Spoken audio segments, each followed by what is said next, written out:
a channel. So that is generally where water and waves break over a sandbar, and then they go back through deep water out to sea. They're generally fixed, only occasionally move based on. Then there are, so if you imagine a cove, the water gets pushed in and then it follows the curve of the cove back out to sea. It also follows piers and jetties, and they're fixed structures, so the rip follows those. And then the third one is a flash rip, and the flash rip is generally where there are a large number of breaking waves all at once, and that ultimately that large volume of water that's being dumped onto the beach has to get out somehow, and it creates a flash rip. So they're the three types of rips. Robert Cofton from Royal Life Saving Society UK. Thanks very much indeed for your time this evening. Thank you. Next night, bitten, spat at, sexually assaulted, all while trying to save lives. Figures reveal there were almost 3,000 attacks on ambulance staff in the south in the last few years. The GMB union put a freedom of information request into Ambulance Trust for figures of what the union describes as violent attacks on staff. It showed there were more than 1,000 attacks in a 5-year period in the South East service.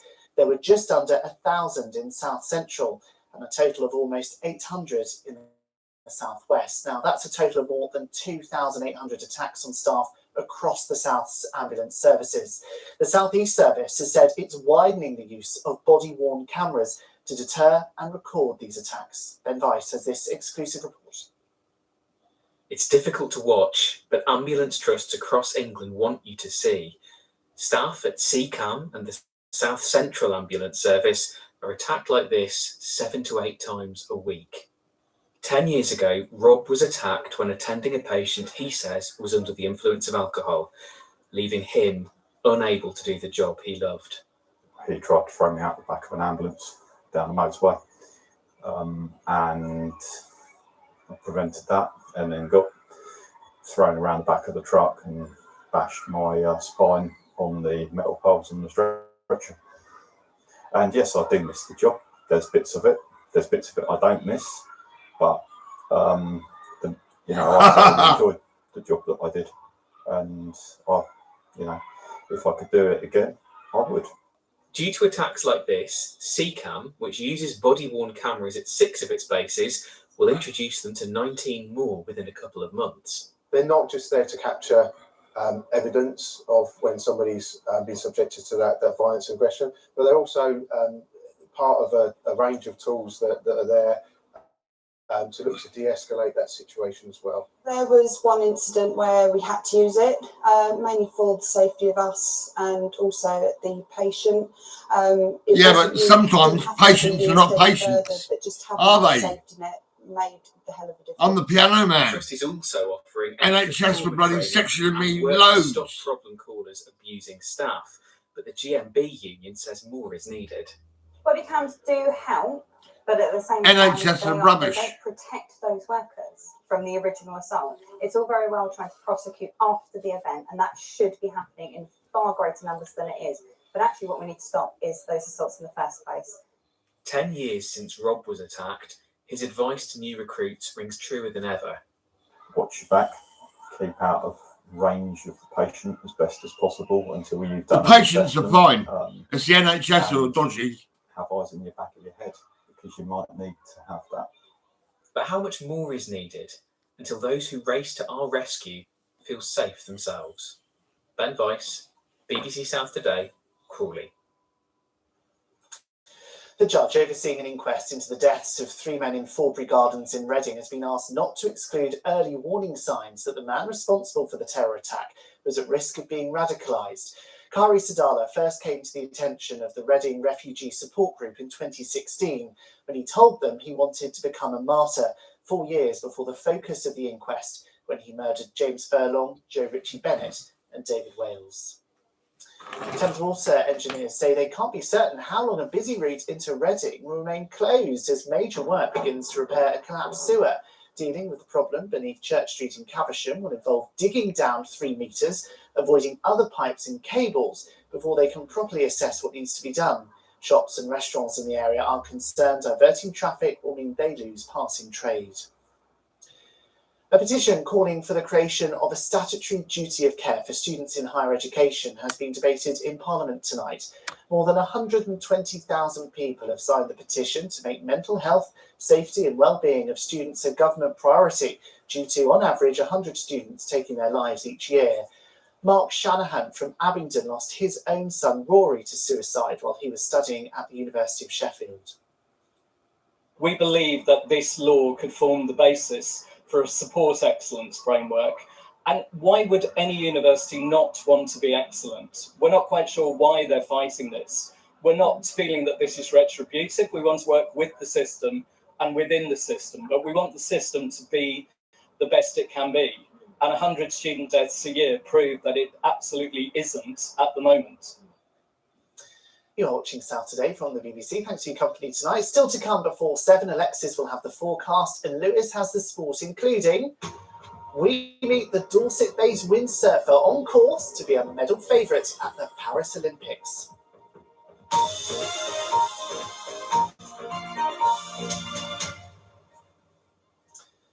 But first, an Oxfordshire farmer believes his farm was spied on from the sky by drone before thieves broke in. About £70,000 worth of equipment, including valuable GPS kit, was taken in May. Police say there's been a spate of thefts of electricals from farm vehicles. Jeremy Stone reports. GPS systems are so important to farming that Robert Redman, who owns a contracting business in Tetsworth, replaced his days after it was stolen. Thieves were caught on camera overnight on May the 26th, taking several of the gadgets which help farmers accurately seed and spray. Robert spotted a drone over his farm a couple of weeks before the theft. I believe that was them casing the premises out to see where they could and couldn't go, because they knew to the exact T where they were going. They came in down through the yard here. They then came to this machine. They smashed the door to gain access, which they then to steal the computer system which controls the GPS satellite. Today, the National Farmers Union, NFU Mutual and police met in Warwickshire to discuss rural crime, including the use of drones. National figures from NFU Mutuals show the cost of GPS theft doubled to more than £500,000 between January and April this year compared to last. The NFU believes stolen GPS systems, or DOMES, are sold abroad. Feels like there's some organised gang on targeting farmers and these rural businesses who are often isolated. What needs to be done is greater resourcing for rural crime policing, that it's taken seriously, that are missing out on selection for the Olympic Games in Rio and Tokyo. A Portland-based windsurfer is on course to be one of the medal favourites in Paris next year. Sam Sills has just been selected by Great Britain for the Games test event in July. The two-time world champion is competing in the IQ foil event, which will be making its Olympic debut. Andy Burkitt has been to meet him.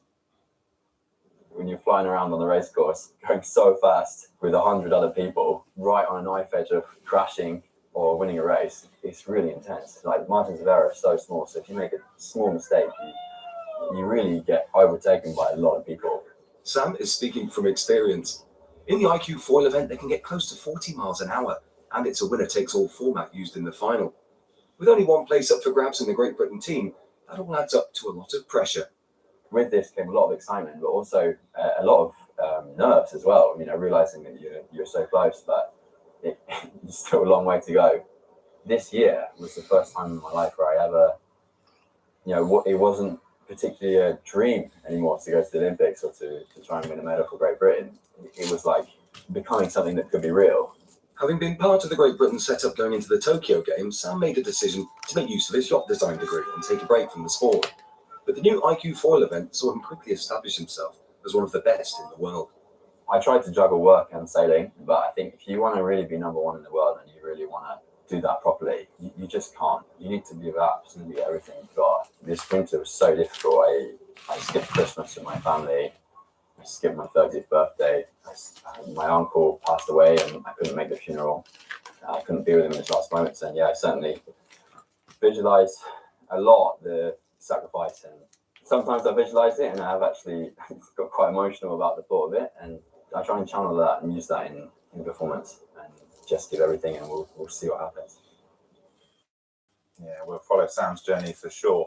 Moving on to cricket, Surrey beat Kent on the final ball in a thriller in the Vitality Blast last night, while Sussex lost to Glamorgan. Southern Vipers have moved up to second in the Charlotte Edwards Cup table. That was after a 16-run victory over Northern Diamonds. Vipers captain Georgia Adams top scored with an unbeaten 42 runs before Anya Shrubsole took 4 wickets to secure the win. Portsmouth Football Club will offer its women's team semi-professional contracts for the first time next season, a move that will see new investment from the club's owners, and Michael Eisner's wife Jane installed as the side's new chair. Jay Sadler will remain as head coach as the team look to attract new players to progress to the next level. Grand National winning trainer Oliver Sherwood is to retire from his role after 40 years. The 68-year-old, who trained many clouds to victory at Aintree in 2015, says his business in Lambourne in Berkshire is no longer sustainable. Sherwood will now take up a position as assistant to fledgling trainer Harry Derham. In rugby, Dorset and Wilts beat Durham to be crowned champions of the Division 2 County Championship for the first time. The twin counties ran out comfortable 37-15 winners, but with sides only promoted on a 2-year basis. Unfortunately, they won't be playing in Division 1 next season. But congratulations to Bournemouth's 10-pin bowling star, Verity Crawley, who won her second PWBA Tour title in America, winning the Grand Rapids Classic event in Michigan. The 28-year-old beat Germany's Birgit Norix in the final, 258-189, taking home the $10,000 first prize. Verity's made, like, she's done so good out in America. A lot of sacrifice, obviously, to go over to America to compete. That's where all the money is and the business is in bowling. She's doing so well. I still need the sides up whenever I can. One of those little ramps. Yeah, exactly. That's me. Sorry about that That's next me. door. Yeah, exactly. Me too. Lewis, thank you very much. Now, a remarkable story for you tonight, because a Salisbury man who had a double lung transplant says it feels like he has a new family after befriending his donor's relatives. Stephen Henstridge had pulmonary fibrosis and was matched with a 54-year-old woman called Michelle. Yes, but he could have never guessed what would follow. Christopher Mace has the story. Stephen is able to live a relatively normal life, 3.5 years on from the surgery that saved him. At the time, he wasn't told anything about his donor, Michelle, but then a year ago, the hospital that handled the transplant gave him the chance to write to her family. Stephen penned a letter to Michelle's mother, Linda, and the bond has grown ever since. He's just the surrogate son that I never had, so it's been a wonderful experience. I'm just so glad, so proud of your family and my family, that absolutely to give your family some joy from the tragedy that happened to you when you lost that beautiful daughter of yours, Michelle. Well, we're all like-minded people, and Michelle would have wanted this. This is what she wanted. It's safe to say the two families have gelled, and what started as a series of letters to each other has become family visits. Today, Mum Linda is joined by Michelle's sisters Carolyn and Georgina, who've driven up from Kent to visit Stephen and his wife Jackie. And Linda thinks her daughter would love to know she made an impact. She would be up there, yeah. She was a charitable person, Michelle. She'd done a lot of charity work out in Oman, where she lived in the Middle East, and she'd done a certain amount here when she in her younger days. So that is Michelle still giving. She'll never go because we've got Stephen, and Stephen wrote a book about his experiences, wanting to raise money for the causes that matter the most to him. I've sold 500 now, and I've donated £4,000 to two charities, Royal Papworth Hospital and the Pulmonary Fibrosis Trust. And it's lovely to give something back. And I've just started writing the second book, which picks up from the first one, which includes the meeting of our families. So it's ongoing at the moment. Stephen hopes the second book will raise more money to help people with pulmonary fibrosis and for the hospital that saved his life. Christopher Mace, BBC South Today, Salisbury. Yeah, amazing story. We hope that made you smile as well this evening. Something that's made me smile is this weather. I love this weather. I know, you're a sun god, aren't you? I love it. Absolutely love it. But yes, we are going to see a lot of sunshine this week, and generally a lot of dry weather. Still that nagging wind, though. Maybe some thunderstorms as we head towards Saturday. I'll talk about that in just a second. Lorraine Lambeth photographed the sunny spells at Wilton House near Salisbury. Oh, beautiful. Judy Shepherd sent us this picture of the view from Bracklesham Bay to Portsmouth. And Catherine Jackson captured the blue skies at Westmoors in Dorset. Some of us today had more cloud than others. The further north and east you are, you'll have more cloud during the course of the next few days. But let's take a look at the rainfall, because in Charwood and Surrey, they've had 23 days with no rain at all. There is a possibility of some rain as we head towards the weekend, but not for everyone. Look at this, blue skies in Milford-on-Sea in Hampshire, photographed by one of our weather watchers. Through the day tomorrow, it's very similar to today. Lots of cloud initially, but dry with sunny spells during the course of the day. More sunshine developing as we head through the afternoon. A lot of cloud will arrive overnight tonight, very like recent nights. That will sink its way south and westwards. Where it's quite thick, we could see the odd spot of drizzle. Generally, it's a dry night. A few clear spells can be expected with a low of between 7 to 8 Celsius. So that breeze from the northeast will be with us through the day tomorrow. It's stronger along exposed coastal stretches. The cloud gradually thinning and breaking, maybe lingering in some parts during the afternoon, very like today. But in the sunshine, we're looking at highs away from that breeze of 20 to 21 Celsius. So for the coastal forecast tomorrow, between Selseybill and Lyme Regis, the winds are variable 3 or less in the west, then east or northeast 3 to 5, and the sea state is occasionally moderate. Once again, tomorrow night, we'll see that cloud making an arrival from the North Sea during the early hours of Wednesday morning. Some clear spells as well, and a low of 6 to 7 Celsius. Wednesday itself, we'll see the cloud break up more readily, and we'll start to see more extensive sunshine during the course of the afternoon, that cloud pushing away towards the North Sea. Still the breeze going on through the channel. It's stronger through the channel, but even for inland areas, it will be quite breezy in general. So let's take a look ahead to the rest of the week. There's lots of dry weather in the forecast, as you can see. Temperatures in the 20s, or as we head towards the weekend, maybe up to the mid-20s in Celsius. The chance on Saturday through the morning time and through the afternoon for some of us seeing maybe some thundery showers moving up through the Bay of Biscay and up from the southwest, and mainly affecting southwestern areas. Still some uncertainty as to who will see those showers, but they could be thundery in nature. And further showers are a possibility on Sunday. As you can see, a lot of dry weather in the forecast with that northerly breeze. This reminds me, I need to water the garden this evening. Otherwise, I'll get told off if I forget that. That is it for us this evening. Thanks for watching.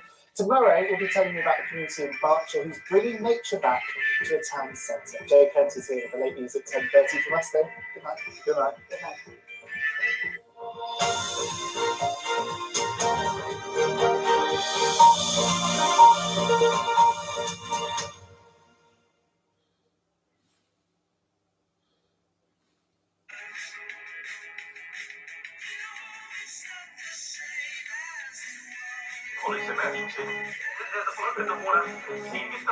Obviously, we're all thrilled about the body count doubling. Some tension is going important, just not too much. Nicola Walker heads an all-star cast in Annika. Press red for all episodes on BBC iPlayer.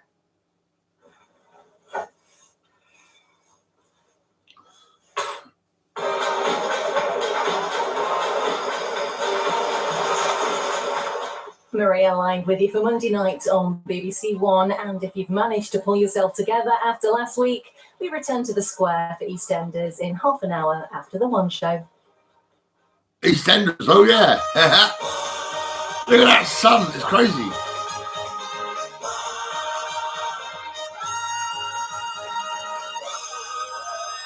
Hello there, welcome to your Monday One Show live on BBC One, and I play with Jimmy and Alex Jones. Well, it's just 4 weeks to go to Wimbledon, and in preparation, Andy Murray entered as a wild card at the Surbiton Trophy and won his first round match today. He did, which you see is a coincidence because his mum Judy is joining us to talk about her new novel, and it just happens to be called The Wild Card. Coincidence. Also coming up, comedians and podcast hosts James Acaster and Ed Gamble will be here to tell us about taking their dream restaurant on the road. And Strictly as Jeff will be bringing us an exclusive announcement, and we'll also be asking him how he came to salsa with Hollywood star, look at this, Salma Hayek. She can move. Yeah, jealous, aren't you? She may have wowed fans on the UK leg of her tour, but tonight all eyes are on Beyonce's dad, Matthew Knowles. He's on the lookout for music's next big thing, and he may just have found South London's answer to Destiny's Child. We've got this music film with him and a girls later on. And as always, if you would like to get in touch, then you can do in all of the usual ways. Okay, but first, it's estimated there are currently over 3,000 children in the UK looking to be adopted. For children with additional needs, it can be a real challenge to find a family that's able to offer them their forever home. Tonight, in a really powerful film, we meet two inspiring families who share their experience and explain how their lives have been transformed for the better. It's almost tea time at a busy household in Single mum Kay is a book editor. She has two children, 7-year-old Harley and 3-year-old Esme. Like any mother, Kay is devoted to her family, and it's one she handpicked herself.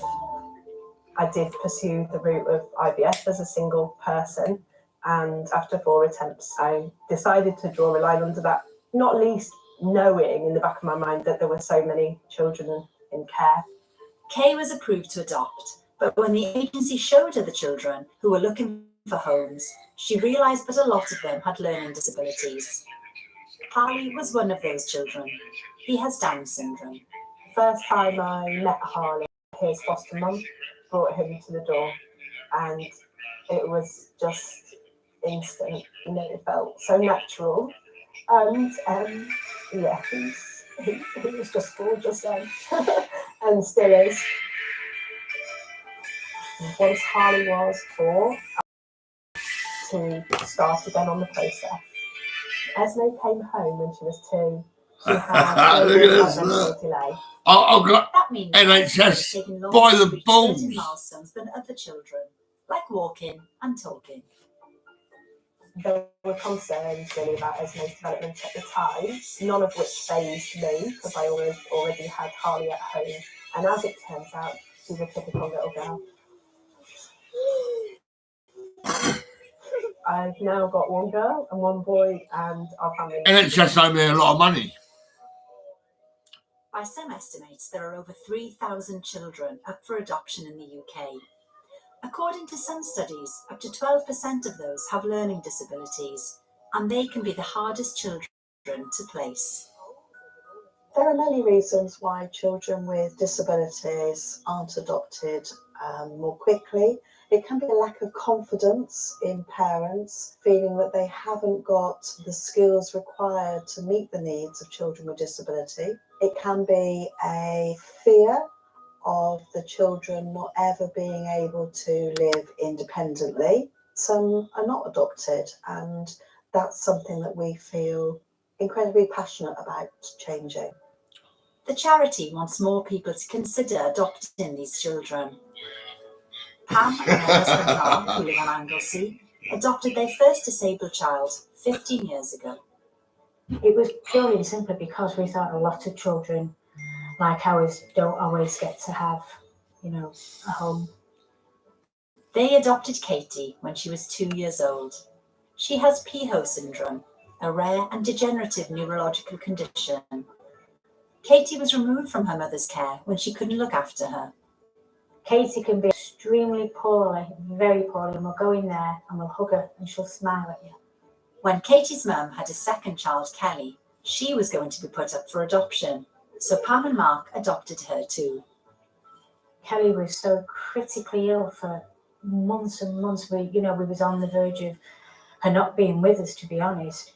And she's got the most amazing life, and she laughs and she's funny and she's happy. 5 years later, they adopted another child, Mason, when he was just a baby. We get just total love. Do you know what? It actually is unconditional love. All the children are on ventilators, but thanks to an army of helpers, they're able to go out and enjoy life.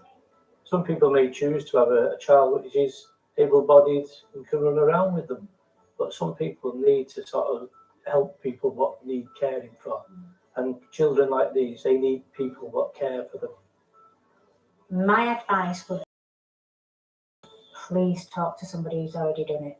Talk to somebody who's adopted a child with any kind of needs, complex needs, special needs, And I'm certain you'll find that the majority of Michaels will say it was the best thing they ever did. Ever, ever. As for these children, their forever home has not only enriched their lives, but also the lives of their parents.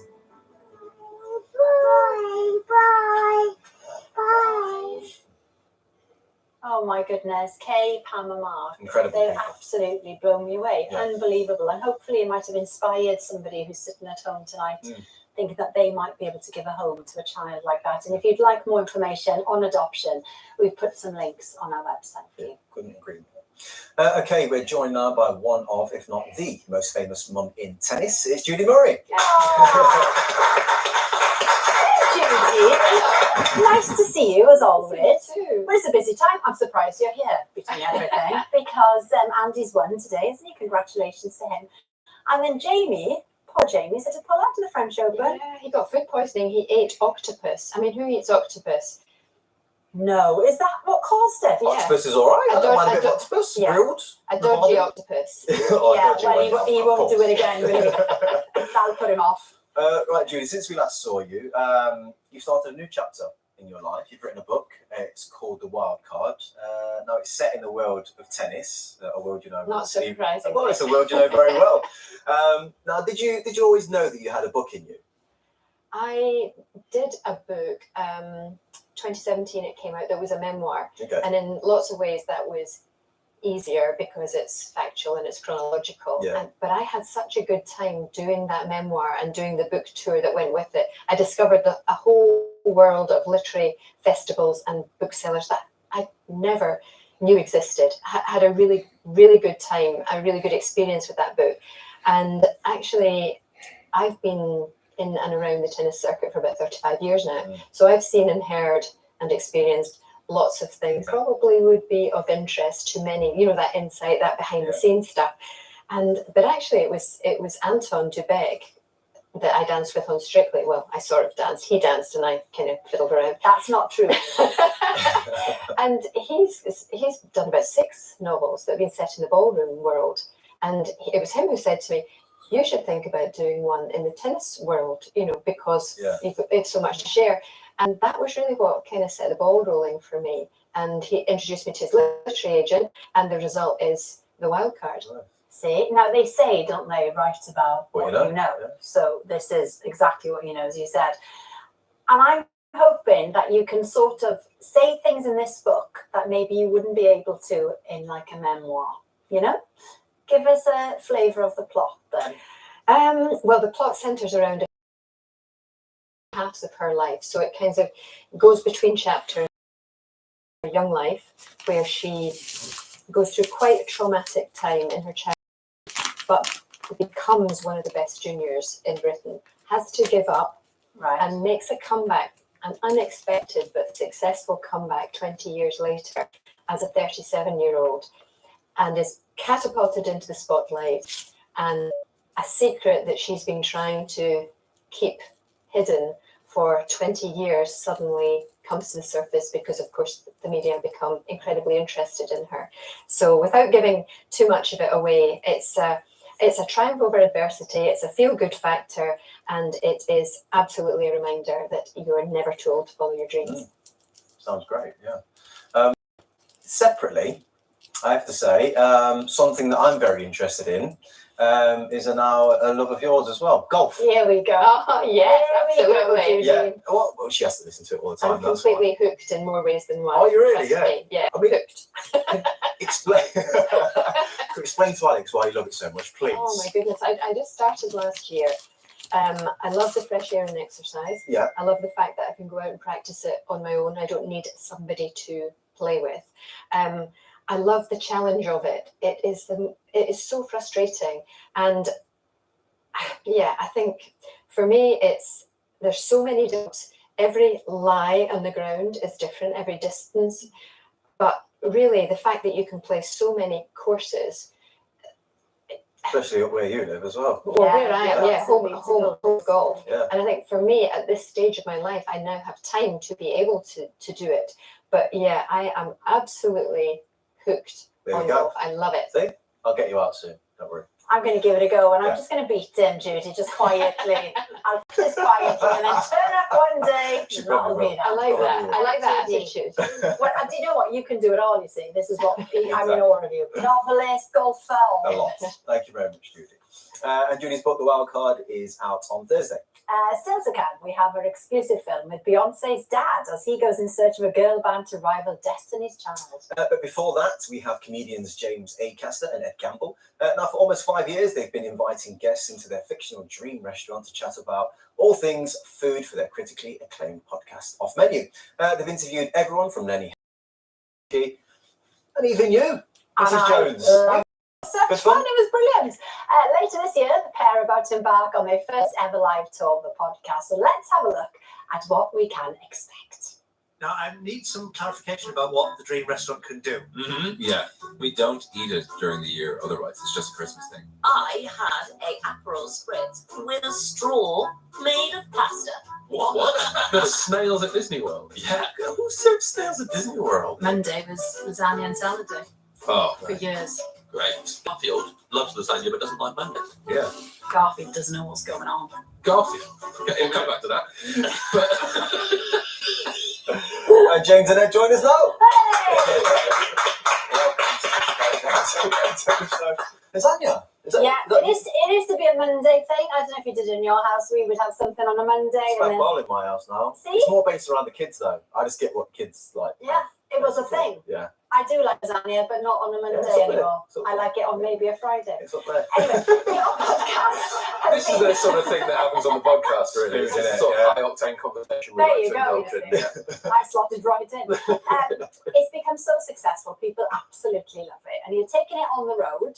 Can't get tickets because it's sold out, Judy, a long time ago. But, James, people can still enjoy it. What, the people who are there? Yeah. Yeah, they'll love it. If they can't get tickets, they can still enjoy it. No, if they can't get a ticket, they can't enjoy it. That's the whole twist. If you didn't get a ticket, you're not going to enjoy Oh, it. there we are. And if Then. you did get a ticket, you can. We're here to promote the waiting list at the minute. So for those that did get a ticket Yeah. and are going to be in there, Yeah. like how are you going to get them involved? How's the audience going to be involved in this? Because you're turning a podcast into like a live show, aren't you? They involve themselves, don't they? When we've done it before, people are shouting out and booing choices they don't like on people's menus and getting excited when people pick Thai red curry, things like that. We feel like gladiators. Yeah, we feel exactly like gladiators, and not all the guests will make it to the end. Yeah. Why? The audience get violent. Yeah. If you say you like lasagna on a Wednesday, you're in trouble. Yeah. Limb from limb. Limb from Okay. bloody limb. Okay. Just to be clear though, will people be able to like listen to it like on the podcast? There will. I'm sure eventually we're gonna put those shows out, so you will be able to listen to it. He has nothing to do with the admin. He doesn't know what's going on. I don't think James got fed today. Did you eat? Did you eat? Are you okay? Yeah, I've eaten loads. It's Monday, I ate 5 lasagnas. I'm ready to go. What other questions you got? Okay, so you've got a tour now, then, James, called Heckler's Welcome. Yeah, it starts in 2 months. Wow, it's a good title. Thank you. Do you think at some point you might regret the title, or are you all over it? You can handle hecklers, whatever they throw at you. Well, I can't handle them, so that's why I've called it this. I'm Right. trying to face my fears. Okay. Yeah, I've spent too many years, 15 years, stropping every time someone heckles me, and now I'm trying to get better and be a good boy. So I'm calling it Heckler's Welcome, and I'm facing up to the thing I'm most scared of in comedy. Okay, I see. Are you good with hecklers, Ed? I'm a good heckler. I bought tickets to every single one of James' shows. It's about getting some stuff off my chest about our relationship. Yeah. And I've got to say, heckler absolutely not welcome. So that'll be next year. It's called Hot Diggity Dog, and tickets will be on sale soon. So sign up to my mailing list on my website, edgamble.co.uk, and then you'll get the hot news about when it's all kicking off. It's a dish in your restaurant, is it? Hot diggity dog. It could be. Would you have a hot dog in your dream meal, Judy? Oh, do not. This is Ed. This Possibly. is not for the one shot. This is Sorry, I'm sorry, Judy. I'm sorry. You may not know this, right? But Judy here is part of a comedy. Shows at the Fringe last year, sold out the King's Theatre in Glasgow this year with Duncan, my third son, who is an absolute disappointment to me. He's obviously fictitious, but he's a stand-up Yes. comedian called Chris Forbes, and he created the other Murray brother, who is hopeless at absolutely everything, and I disown him. And we've created a show out of it, and it's been very surprisingly successful to me. We were told about this just literally seconds before coming on here, and it's all we've been thinking about the whole time. We thought it was a prank. Whose idea was That's it? true. Did Chris approach you and say, Yeah, do you want to? totally his idea. It started off as a 3-minute sketch for children in need or something like that, and it just grew arms and legs from there. Wow. So They are yeah, now sell out. Yeah, amazing. Some people enjoy it if they're not. Well, we can try. Yeah. James, now you just finished filming Ghostbusters, haven't you? Yeah. I mean, I love that film. What that must have been. It's not the original, it's a new one. He's not gone back and filmed I know. Can't say. Who's to say? Was it fun to film? Yeah, really fun. I loved it. It was a lot of fun. Was your fan when you were younger? Yeah, no, I was a fan of Ghostbusters. Sure, I had lunch boxes and backpacks. Was and you? everything. Can you tell us like who you play? Yeah. Who? My character. It's all super locked down and secret. I'll get fired if I say anything. Okay. Dan Aykroyd can go and say what he Okay. wants. If I say anything, I'm on the scrappy. Fair enough. That's it. The whole career's over. Still not off menu. You're fine. And thank you both, and good luck with both your Podcast is not talks. long for this world. You know? No way it's going to last. I've got a book coming out as well. Have you? Yeah. It's Oh, coming yes, out in the October. memoir.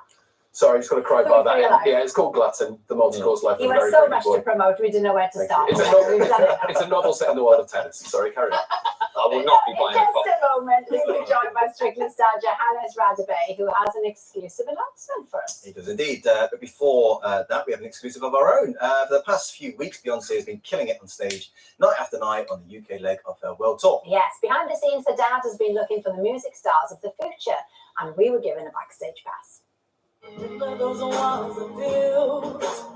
Beyonce first came to fame with the band Destiny's Child, managed by her father Matthew. He no longer looks after Beyonce's career. Instead, he travels the world advising young people on the music industry, always with one eye on spotting the next big thing. What I'm looking for is something different, and I think I might have found it right here in London. Matthew's now a regular lecturer at the London College of Contemporary Music, where he offers promising new talent, development and mentoring opportunities to help further their careers. He often auditioned musicians, and it was here, at an open mentoring session filmed for a children's TV programme, that he first met 3 girls from Lewisham.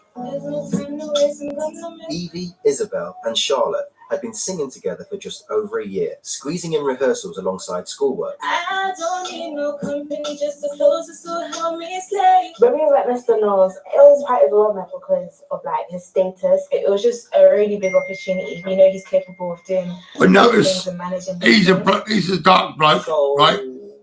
And he's in London, Hours that you practice. and he's helping dark ladies. And we learned some at school. So that means you practice 5 What about the white blokes? Destiny's Child. The real British people. Practice 40 hours a week. You have to. I'm not racist, but there's a lot of dark people around. That was back in February. Now Matthew is in town again, and he wants to see how they're getting on. But there's been a big change. Charlotte is missing. Where's the third number? What's up? She's chosen to focus on her GCSEs, but we're still here. I want to see this with 2 people. How do you feel about it? Good. We can do it. We can do it. My vision was never a duo. And we'll look at where my thoughts are with that after I see it. To assess the 2 girls, Matthew has asked along his business partner, Michael Kay, who's worked with big artists like Pink. So the great thing about the girls is that they're having this opportunity at a young age. When I started with Pink, she was 16. It's time for the girls to perform. You're just right in my rooms, it's so crazy how life changed now. My head's spinning, so I don't even want to play it out. I'm exploring the bigger picture, so I understand it clearer. I'm just trying to make it now. The flow for the rapping is really good. Don't rap, but just talk me through your verses. Because I'm growing up in Southeast London, we're forced to grow up quickly, so there's different influences. Like, there's bad people out on the street. Have you seen any of your friends go the wrong way? Yeah, definitely. How does that make you feel? It's not a nice feeling, like, to see your friends going down the wrong path. Being an artist, is about feelings, and you have to tell it from your heart. I've been trying to figure out just why I belong. In the streets, up in the studio, just writing my wrongs. So crazy how life changed now. That music sounds shit. It's like, nah, and I can't let mum Black rappers, I don't like it. Make her proud. I'm exploring the bigger picture. That's rubbish. If I hear that on the radio, I'll turn it off. Got me here. Got me here. The girls have impressed them, but Matthew's still not convinced that the group will work without a third member. We don't want loads of black people on the radio. Shit, what's the matter? What's going on in this country? Letting her daughter rejoin the group. Well, I want to just talk to you and see how do we work this out. After some reassurance that Charlotte will still be able to focus on her exams, she agrees to come back into the group. And we can sign a contract then and keep it moving. Okay. Thank you, Mr. Love. I said I've got flights and cabs to take me overseas. I love the idea of 3 young girls rapping. They are the group, and we support them. With the group set to become a trio again, Matthew's development program will help them work on some new songs in the studio with him and his team. I like that song a lot. Oh, good luck, Evie, Isabel, and Charlotte, the GCSEs and their music careers. Yeah, Aren't they? Talented. Judy, you must have had a scenario like that. I mean, a lot of parents up and down the country, that kind of like juggling act of pushing the talent, you know, with your boys in particular, and then education, schoolwork, and just getting that balance right. Yeah, I mean, you've got to take the opportunities when they come along, but at the same time, it doesn't work out for everybody. Yeah. A very small percentage actually make it to a stage where you can have a career out of it. So it's really important to get that balance with the education, and you need the education. That There, not put all your eggs in one basket, and that there's something to fall back on in case it doesn't work out. Well, speaking of super talent, time to meet our next guest. It's Strictly's Johannes Great to see you. Thank you for having me again. I'd like to join us. Now, you've just finished your Freedom Unleashed tour, haven't you, Johannes? And you're here to share some more news with us. Some more news. I am going on tour again next year in 2024. You just no rest. There's no rest. I can't rest in such a moment. It's just been incredible. So the fact that we're coming back again next year and we've called it House of Jojo, okay, that for me, there you are, is incredible. Casual. Say that again. Say that again. Who cares? No, the past 2 years has been incredible. You're a black bloke. To do that again. And have you choreographed that Too yet, many or is black this blokes. just sort of This has just started. an idea? And then an idea that came about because I've been afforded the opportunity to tell my story for the past 2 years. Now I'm in a position to house everybody's stories, if you know what I mean. And I'm excited about the talent that's going to be a part of it. Oh, so that's why you've called it House of Jojo. Yeah, it's not about me anymore. You know what I mean? Let's include others with it. Yeah. Okay, and do we know some of the others? Well, I mean, there will be talent from South Africa. Right. I am auditioning some Italian boys. That must be horrible. Look, I absolutely love my job, but I have to say it's talent from everywhere around the world, and that's the way it's exciting. Yeah. You're a wanker, mate. Mentioned you're busy. You like to stay busy. Your memoirs Go back come out to in September Africa. as well. It's called Jojo Finally Home. Yes. Are the two linked? No, they're not. But Jojo Finally Home. Wow, it's a story obviously about my life. But like I said, My life is right here, mate. It tells You're a great wanker. stories because, like I said, grateful for platforms like Sleepy Come Dancing for giving us such an opportunity to tour. So it will be different. This is something like I've never done before. I say that because I wanted to be about other people. Well, and before we know it, Strictly will be back on our screens. It comes around, doesn't it? Very quickly. Last year, we really liked your partnership with Ellie Taylor.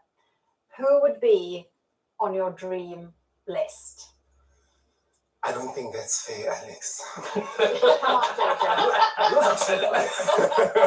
Did I see you dance with Salma Hayek earlier? Oh, Oh yeah, you did.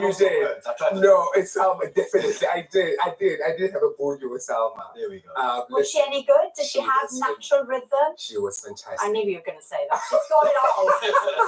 She followed very well, and that was really surprising. Oh. Yeah, you don't find that. I think a salsa is very difficult. It's all of this business. You wait till you do it. All of this business. Signing me up every single year. Every year signing me But up. you have to do it. I'm going to pass it on. What about you boys? You fancy it? Right. Bit Only strictly? if we could dance together. Yeah. I don't think we want a professional involved. I think we just do our own thing. Just roam. The Yeah. first team to not have a professional. Yeah. That Yeah. would be I thought I exciting. was going to teach you.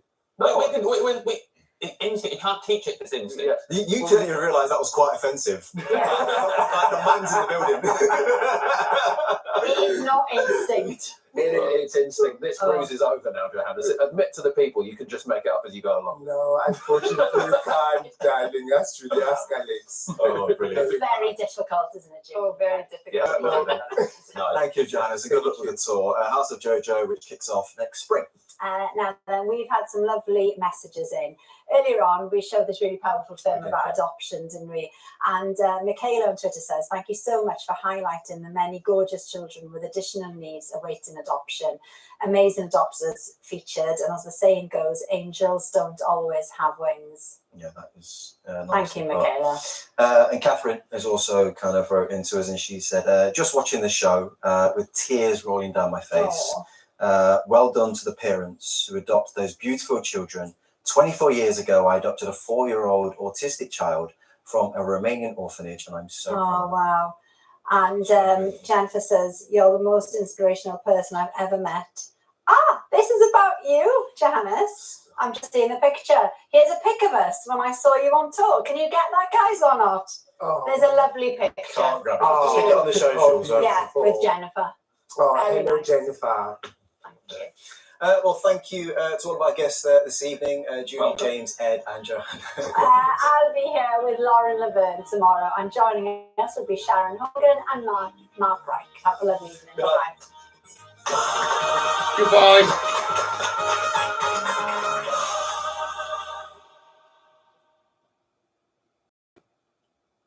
Now for EastEnders, I like EastEnders. It's great, you know what I mean? I'm not racist, right? Not until I went into a section unit and I see loads of brown doctors, brown fucking people working in section units. Loads of them, lots of brown people, right? And then I listen to Radio 1, lots of brown people. You know, what the fuck? My daughter has a rare neuromuscular disorder. I am sorry to say that I think we should stop all treatment. I don't get to decide what to do. Promise me that you will fight for her. Best Interests starts next Monday at 9 on BBC One and iPlayer. People are worried about love. You look like an emu. No. You're okay, heads up. Can I start? How are you going to stop? But no one's going to replace your mum. You're right, especially not you. There is no GCSE in that. Waterloo Road. Watch now on BBC iPlayer.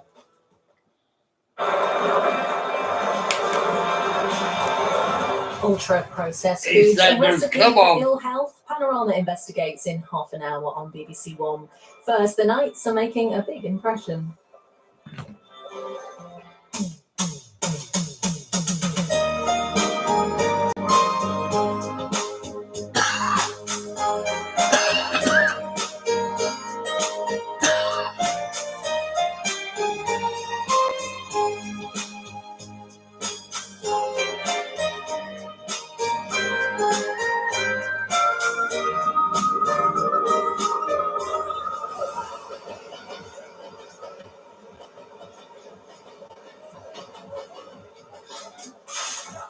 Go on then.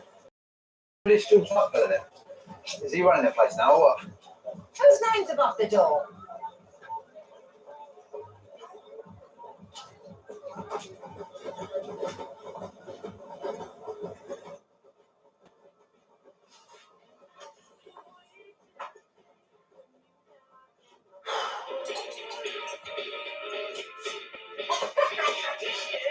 You're turkey this morning? Well, For a wake-up call like that, what do you expect? What do you do? Well, I think it's nice old people still have sex. You're only as young as the men you feel. What the hell is this? Oh yeah, that Charlene woman left herself behind. What, you just thought you'd been it? Well, that is where type belongs. Linda, darling, why so much tension?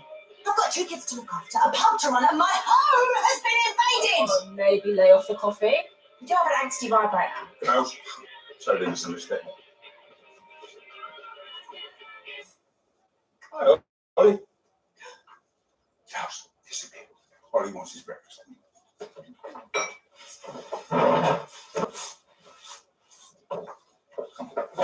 That breakfast in bed. Oh, indeed. Round 2. I don't like all the strangers. Neither do I.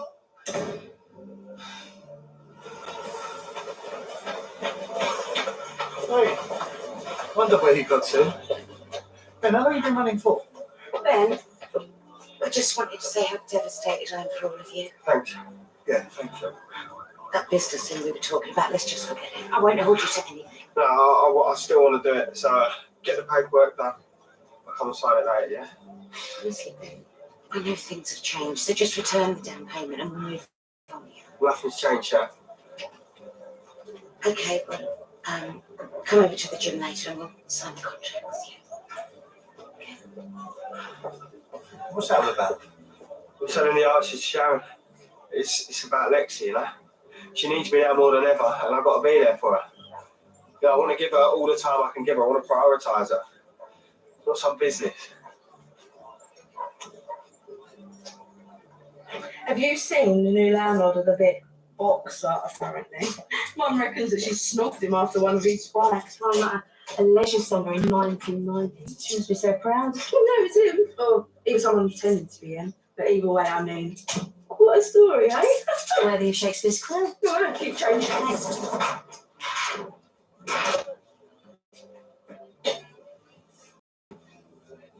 You alright there? No, I'm sorry. Sorry. Lexi has this breakfast cereal, but I don't know what it's. I tell you what, I'll go somewhere else. It's alright. I know the one she likes, and I know what Honey buys as well. So how about I put a selection of things together? Really? Yeah. That's very kind of you, thank you. I'm so sorry what I did. It's forgotten. And I'm really sorry for your loss, Billy.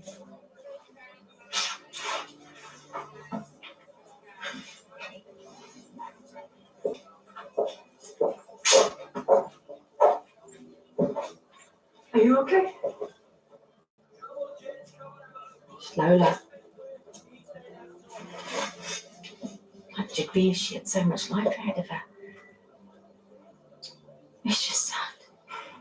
It's just really sad.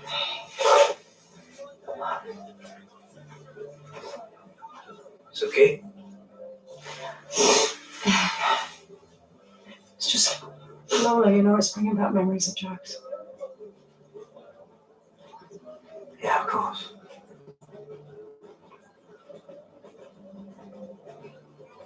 Come here.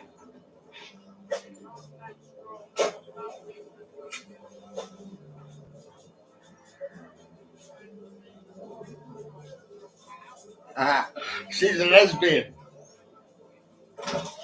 Yeah. I dropped Annie at nursery, Ollie at school, and Whoa! You do know we open in 15 minutes. Well, fridges are stocked, beer pipes are clean. The public's pretty spotless to me. Well, darling, I want to talk to you about a big night I want to do to celebrate our arrival. What do you think the appropriate morning time is for Lola?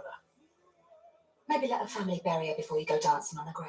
Oh, darling, just asking the question. What is it? The very man. Your missus was telling me that you got the miner's touch when it comes to the old GGs. I'll be back a few minutes later. I am. Because you're looking at a man who has predominantly spent his whole life being lumbered with asthmatic donkeys. Now, is that any way to talk about your lovely lady? That is not what I meant, and you know it. She's a very fine filly, beautifully turned out, and as long as she gets her oats regularly, she's happy. The car lot's shut today, so what do you reckon? Quick trip to the bookies? Yeah, let's go. Wiggins won't get him up, move him out. Don't worry, darling. Just give her a bit of time. She'll come round.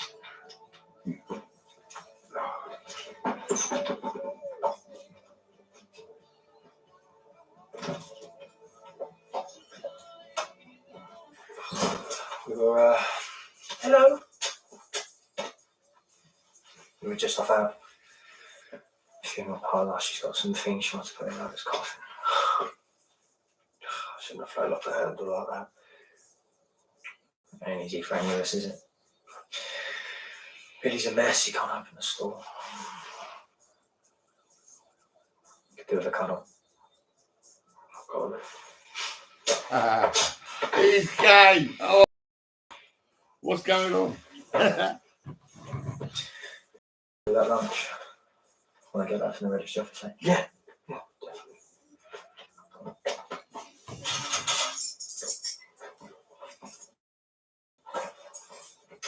All right, darling. Hello. Babe. Hello. Oh. Your mum always was a stunner, wasn't she? What's this? Friendship bracelet? Think Mum would like? Are you kidding? She was always so proud of everything you did. She loved this blanket as well. It's to keep her warm.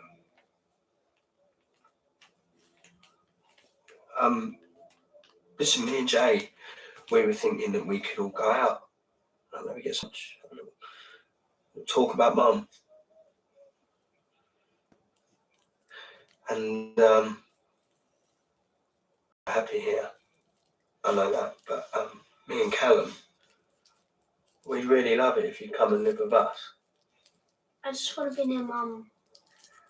I feel like I'm close to home. Yeah, no, I get that, but I'm staying here. okay, baby. Okay, yeah, whatever. Make you happy. As long as you're happy, that's all that matters. I have to think about Ollie. You know, what's right for him, his happiness. He's just lost his dad. Now he's had his home taken over as well. Yeah, and you heard George with Ollie this morning. He was great with him. He's a big guy, but he is very sensitive. What about his two entitled daughters? Well, they've had tough times too. Oh, your little daughter's had tough times? Excuse me. 9 years ago, their mum walked out on them. Without so much as a phone call. Left one night, clothes still in the wardrobe, and never spoke to them again, not even a postcard. George has held those girls together and brought them up single-handed, and I think he's done an amazing job. So don't judge so fast. Girls, what are you doing in about an hour and a half? Got a feeling you're about to tell us. I am. It's bonding with little Ollie time. Now, pick him up from school and then take him out for some chips or something. No, he's got his routines. He won't like that. He doesn't even know them. If he has been spoiled by his fun new auntie, he will have the time of his life. No, I'll have to speak to the school. I'll have to check with Ollie, make sure he's okay with that. That's fine. Just relax. Those girls are great with kids. They've had their own dog for 2 years now. Yeah. They've only lost him once. Yes, darling, what can I get you? Pints of bitter.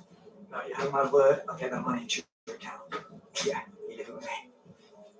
I spent half my life cleaning up Vinny's mess.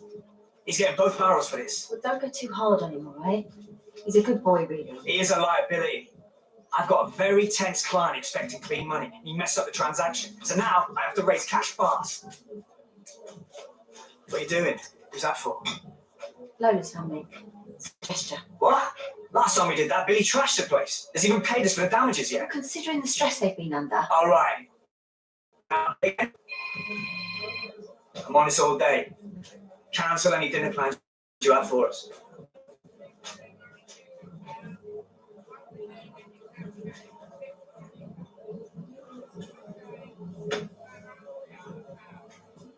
Hey, can we meet? Is your man around now? I want to talk to him about this place. Anything I can help with? I mean, if it's a business thing. No, you're right. I'll speak to George. I'll let him know you were asking. Cheers. Hey, mate. How you doing? Yeah. for some food, you know, me and Lexi as a, well, distraction, really. I dropped round and see Billy earlier on. There's no preparing yourself, is there? But I remember what I said. The cost of the funeral and all that. I've got that covered. You sure? I just spoke to Ben. He reckons he wants to pay for it. I thought he was skinned. Didn't he tell you?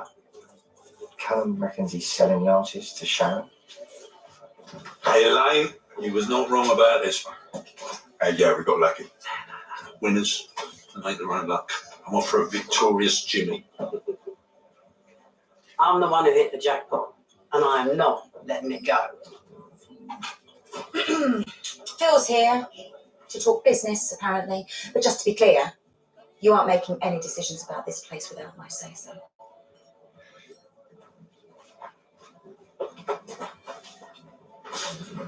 It's going to be at least another 10-minute wait on this fish. Be in and out. Oh, nice. The ADHD appointment's come through for next week. Oh, it's great.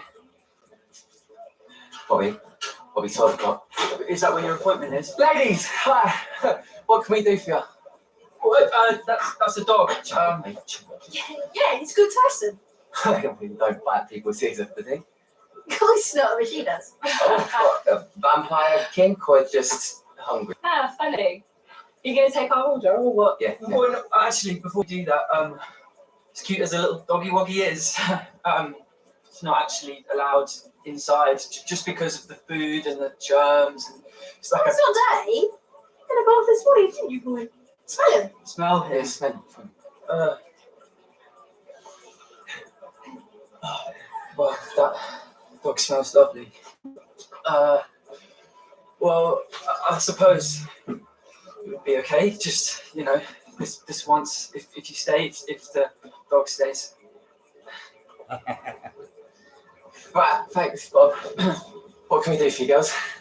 So, I want us to start running regular fight nights together. Pint and a punch up. You sell the tickets in here, do you that, and I'll organise fights. Right? Let's get it on. There you go. Okay, the toasties will be alone in a minute. Okay. You got your appetite back in? Well, I don't eat fast. You can eat my chicken, yeah. I can't believe how much they're taking in here. See that, Lex? It's my mum's favourite charity days. And they're going to put a proper collection box on top of the bar.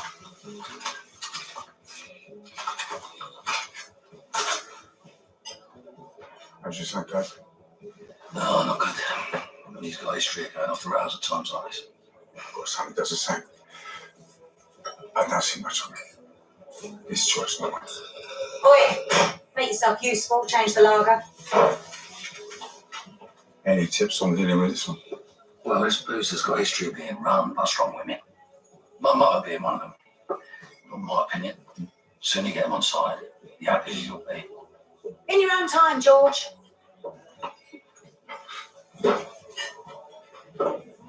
Come in.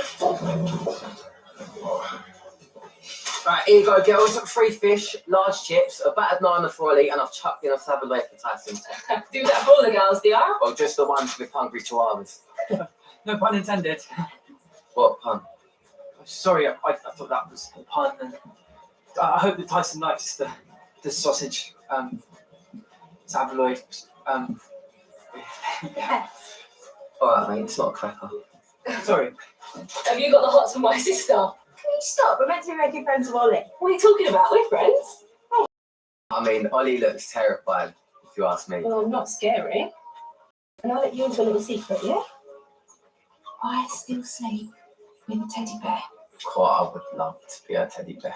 And if you ever need a cuddle, I'll let you borrow him, yeah? That'll be 1820. Yeah, on the house. Their dad's just moved into the Vic, and I assume that you'd get us 2 drinks later. No, if you like. What? He's giving us free food. See you later. Thank you. Come on, Ollie. Hang on. See you in a jiffy. Bye. Sorry.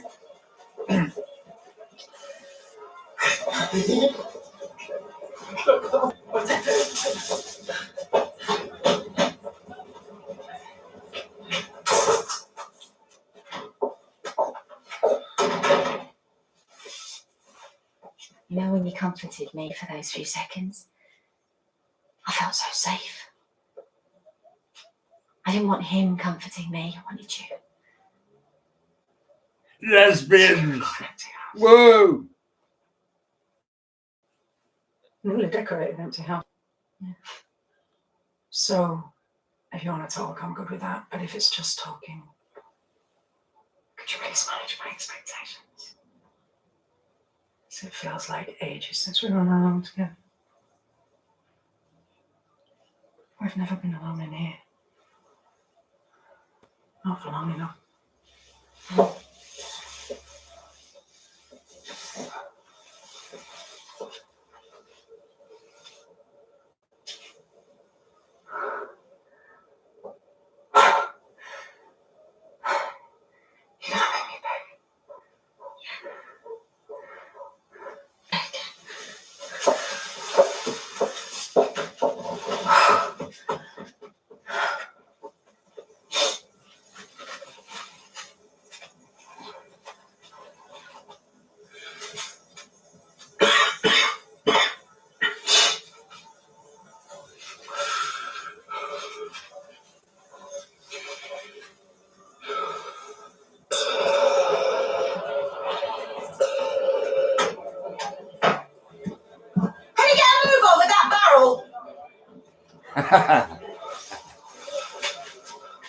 I hear you're thinking of selling the arches. Don't worry, it's just a garage. Yeah, a Mitchell garage.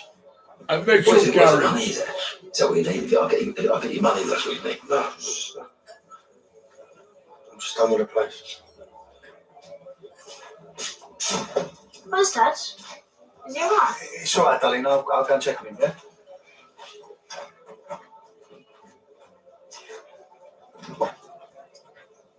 Hey, hang on. Hey, where are you coming? What is going on with you?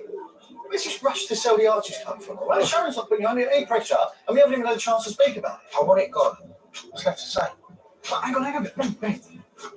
You can't be about for Lexi all the time. She's going to be back at school before you know it. You don't need a job. Come on, hey. Talk to me. I need the money. I've been helping Jay and Lola for months, and it's cost me.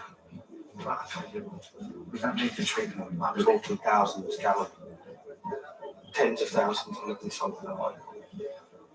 I've spent the down payment that Sharon gave me. I've maxed out my credit card. I've blown my savings. I was trying to buy her a few more months. You can't put a price on that. Okay, yeah. What about asking your dad for a loan or something? No, I don't want him to bail me out. I wasn't here when Lola. I can't let everyone down again. I don't want to sell it, Cal. Of course I don't. But I need to pay off his debts.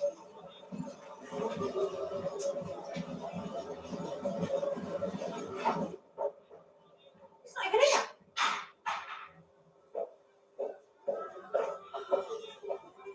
I don't want excuses. I want my bar sold at the price I asked for. If you haven't sold your bar, how the hell did you pay for your share of my pub?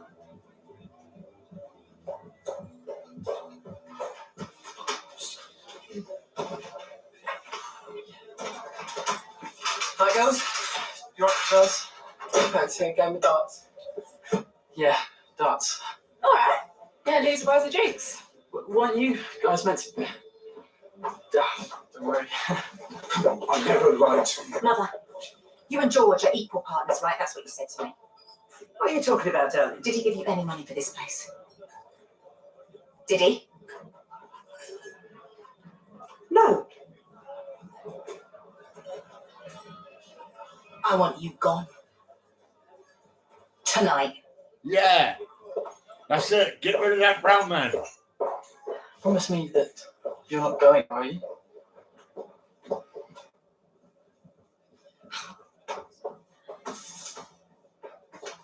Linda! We are trying to sell the bar in Spain, but there's no interest yet. But when it sells, he would give me the money. So you've been lying since you got here. I never told you I gave her any money. You wanted me to think that. It doesn't matter how we sort our money, we are partners. I've invested in Laney, and Laney's invested in the plan. You are nothing but a gold digger. How dare you? I brought my whole life over here because I believe in what we've got, and I also believe that together we can turn this place around. You have got no claim on this pub. So pack your stuff and get out. I am co-owner. And he is my boyfriend. Oh, boyfriend? Do me a favour. We have been here before, you know. Remember who you are talking to, young Oh, lady. yeah, years ago. Mum came back from Spain with some toy boy on her arm. Oh, Jason, yeah. It was supposed to be the next big love story, but guess what? He tried to fleece her. Sound familiar? He wants me to go to Spain. He wants me to live in Spain. Dare. You are nothing but a free-loading chancer, and you need to just go. Nice knowing you, girls.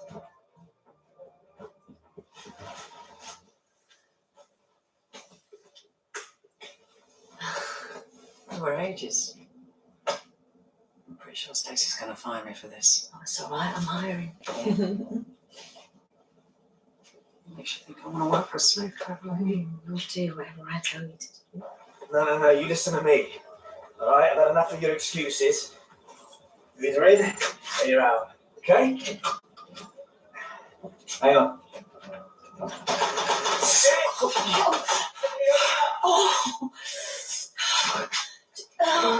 Okay, right, here. I want you to say I'll get you. Just Keep quick. Come on. What's going on? Oh, I just had a migraine. I ran a bar. Why was the door locked?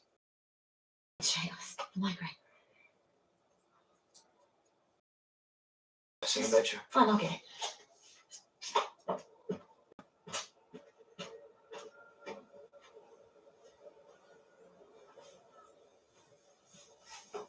All right, listen. Of course, there's a risk it's a cash job. I want unmarked meals. No. And no, there's no way the police are onto us. Everything's set for tomorrow. Look, are we going to do this or not? That's what I like to hear.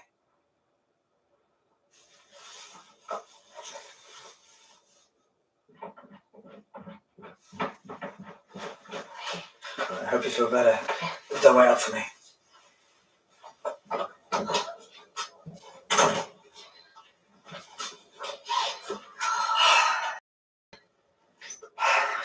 Yeah, it's fine, but give it a go. Did you hear his phone call?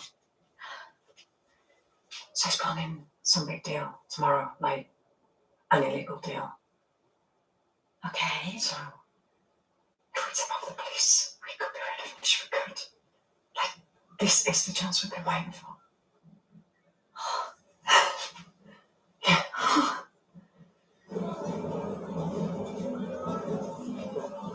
I knew there was something dodgy about him from the moment he got here. George loves me. Yeah, till his name's on the deeds, and then he won't want to know. Oh, so you think a man like that couldn't fall in love with someone like me? Is that what you're saying? It's a holiday romance at best. Don't do that. Don't dismiss my feelings. I know what love is, I do. Because I've been where you are. And don't you ever forget that. My heart was torn in two when your dad died. Yes, of course there have been other men over the years. Of course there has. Because life is for living. But it was never love. Not love. Until I met George. And when you call him some chancer, con man, it hurts. Because I know the difference. Believe me, I know the difference. And I love that man. I'm sorry, but you've only known him a year. And just because you feel that way, just because he swept you off your feet, it don't mean that you can trust him.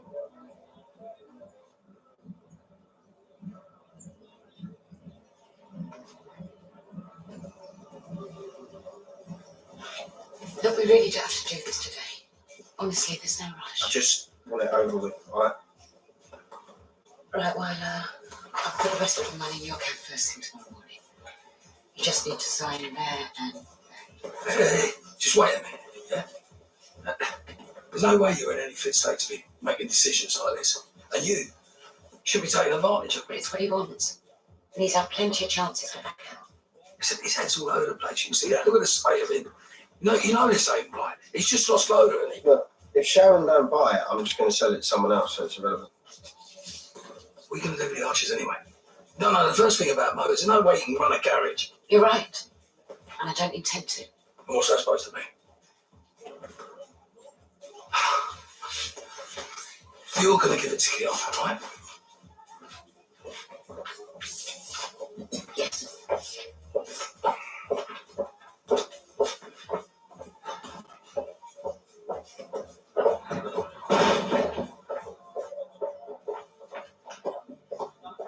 Stay away from my mum. Don't let her get inside your head. You know we're the real deal. You know we are. Have you packed your bag yet? All right. All right. Let's do this. Honestly, I can't think of a better place in the pub that's going to be our own for as long as you'll keep. This will never be your home. So.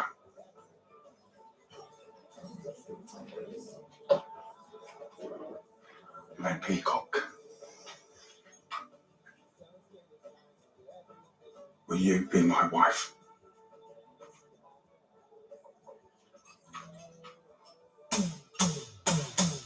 Don't marry that brown man.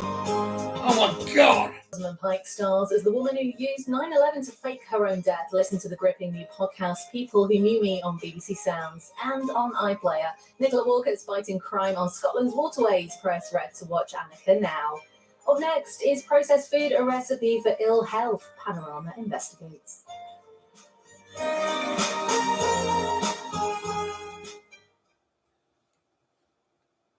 A brown man with a ring, trying to buy his way into the pub.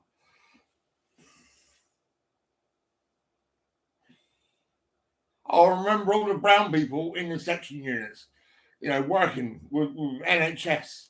Loads of brown doctors, brown people working there. I was pissed off. I was never racist, but I've never seen so many brown people.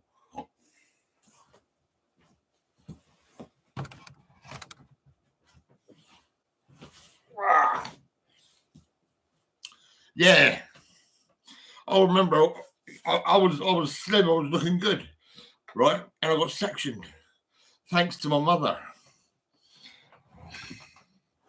My mother was jealous.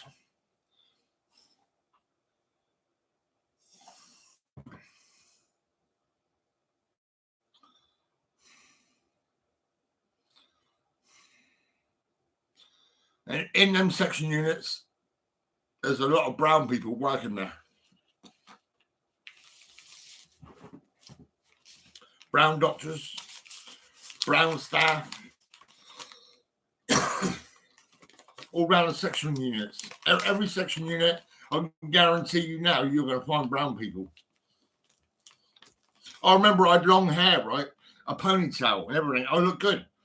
And I remember there's some brown ladies working in the section units, right? And they're looking at me and I'm like, oh, but I'll never kiss a brown person. Not ever.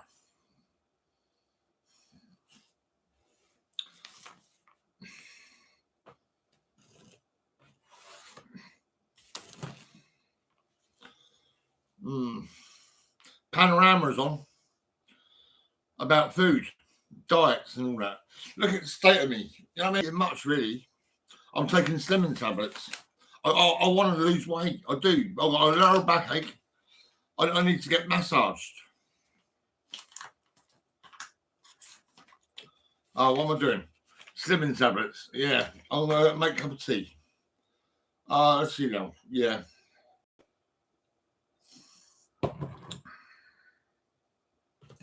Panorama's on. There's no question about it. There's growing concern about some of the food we eat. We're consuming too much ultra-processed food. People consuming more ultra-processed food have higher risk of disease and death.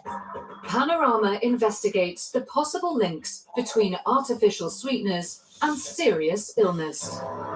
The higher the dose that was given, the higher the numbers of tumors that we observed. exclusive new evidence linking food additives to cancer. We observed significant associations between emulsifier intake and increased risk of cancer overall. And we asked, are regulators doing enough to keep our food safe?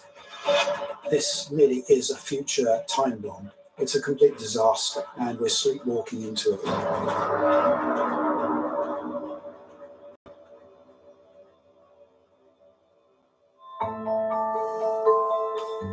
This is Amy. And this is Nancy. They're 24 and identical twins. That's there. So you're 160.5. Lovely. Step forward. So, Amy and Nancy, what we want to do is to look at how food processing impacts your health. They're taking part in a test to explore the impact of ultra-processed food on their health. What we're going to be doing today is a lot of different tests to look at your baseline health measures. And then what you're going to do is for 2 weeks, Nancy, you're going to be doing the unprocessed diet, and Amy, you're going to be eating the ultra-processed diet. Then we're going to get you back here, and then we're going to do the same test again and look at how these different foods have impacted your health. Ultra-processed foods are hugely popular, from ready meals to some bread, crisps and snacks. Across Europe, ultra-processed food makes up about a quarter of the diet, but here in the UK, the figures are much higher. Ultra-processed food accounts for more than 50% of our energy intake in the UK across adults, and it's an even bigger problem in children. So it accounts for about 65% of our energy intake for children. This is actually increasing at an alarming rate. Ultra-processed food is relatively cheap, convenient, and can have a longer shelf life. It's mass-produced, and its nutritional content is often altered. We believe ultra-processed foods are having an unfavourable effect on our health because the act of processing foods breaks down the structure of the foods. Often ultra-processed foods have very little fibre in them, or the fibre is removed. And ultra-processed food often contains chemical additives. Many of these ingredients most people won't have heard of. But what we don't know is how all of these different chemicals might interact together in terms of our health. Because Amy and Nancy are identical twins, it's easier to compare how their bodies react to the food they eat. Their diets will contain exactly the same amount of calories, nutrients, fat, sugar, and fibre. But only Amy will be eating the ultra-processed food containing chemical additives. I do eat some processed foods just out of convenience, but I do love the fresh foods and have quite a healthy diet, I think. So I think it's going to be a bit of a shift. There are many reasons for chronic ill health, like smoking, drinking too much, and lack of exercise. We already know too much salt, fat, and sugar in our diet can be bad for us. Now, increasing focus on ultra-processed food.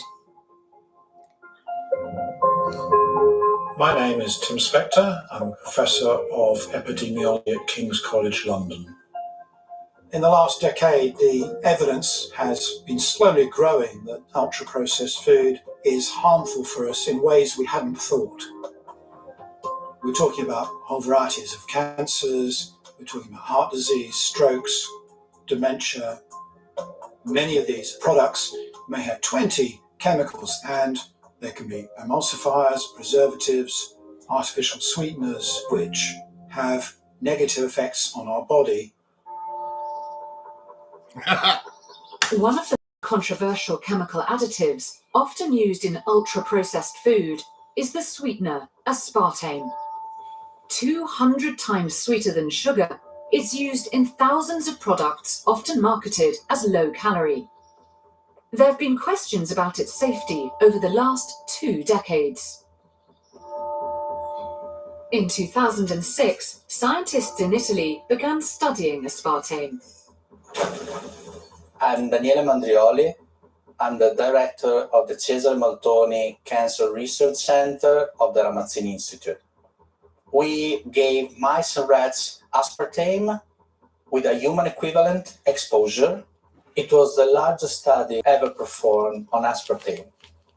Our findings was that aspartame was capable of inducing a number of cancer in different organs. Although the experiment was on rodents, the Ramazzini scientists were concerned aspartame might also be harmful to humans. The higher the dose that was given, the higher the numbers of tumors that we observed. These are all cells that are invading the liver, nervous system tumors, mammary cancer, kidney, leukemia. Since then, aspartame has been studied many times. Some scientists raised similar concerns, while others questioned the quality of the Ramazzini studies and said there was nothing to worry about. In 2013, the European Food Safety Authority agreed, saying aspartame was safe.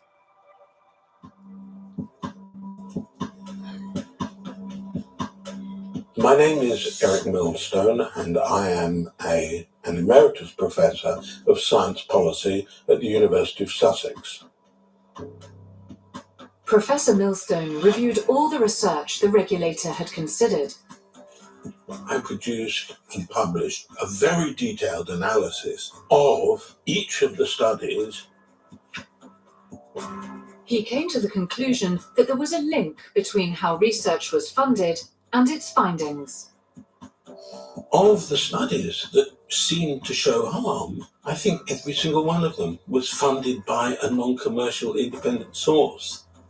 3/4 of those independent studies found an association between aspartame and harm. But Professor Millstone found research funded by makers of aspartame came to a very different conclusion. About 90% of the reassuring studies were funded by large chemical corporations that manufacture and sell aspartame. So there's a pattern there that suggests the industry designs and conducts studies that provide reassuring evidence. I saw that as an expression of a very profound and very dangerous bias. Although ruled safe by manipulators, there is a growing body of evidence of potential links between the sweetener and serious illness.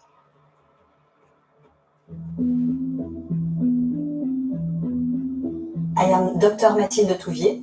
I am the head of the Nutritional Epidemiology Research Team in the University Sorbonne Paris Nord. Dr. Touvier is leading one of the world's biggest studies into food additives. It's called Nutrinet Santé, and for 14 years, Dr. Touvier and her team have been publishing regular reports based on the health and eating habits of 174,000 people. We have 24-hour dietary records during which they tell us all the food, the beverages and so on that they are eating.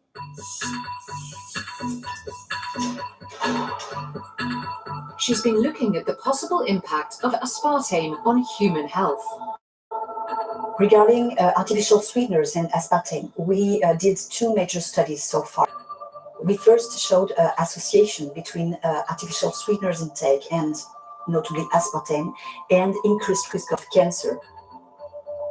Dr. Touvier's findings don't prove aspartame causes cancer, but they do suggest the more aspartame you consume, the more likely you are to develop cancer, as well as other diseases.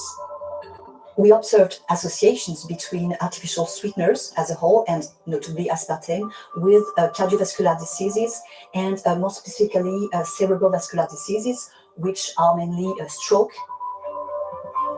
The World Health Organization has recently advised that, although there isn't conclusive evidence, it's concerned long-term use of sweeteners like aspartame may increase the risk of type 2 diabetes, heart diseases, and mortality. A working group from the organization's International Agency for Research on Cancer is meeting to examine aspartame's possible links to cancer later this month. The US-based Calorie Control Council, which represents the global sweetener industry, says the French study should be reviewed with extreme caution as it's based on self-reported data which may be unreliable. It also says it strongly disagrees with the World Health Organization's conclusion on aspartame's potential health impacts.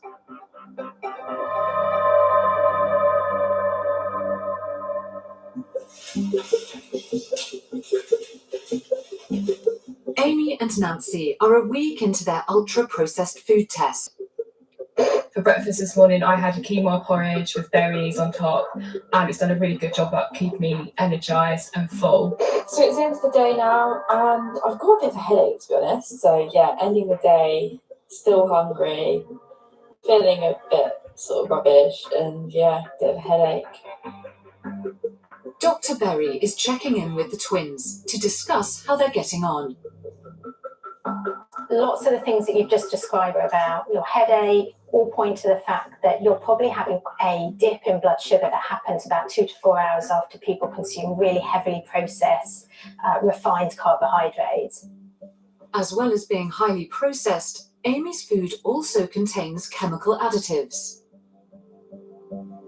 So this is a mousse made with fruit puree and only 73 calories. Yeah, you'd think that would be a healthy option. Oh my goodness. Pork gelatin, glucose fructose syrup, acidity regulator, citric acid, sodium hydroxide, modified maize starch. There's a term we use called the health halo, where you have packaging says high in fibre or low in sugar, low in salt, plant-based, all of these kind of magic words that make people think, wow, these are really healthy. If anything ever says low, reduced or no, I'd always be a bit suspicious, because how else have they therefore made that food taste great?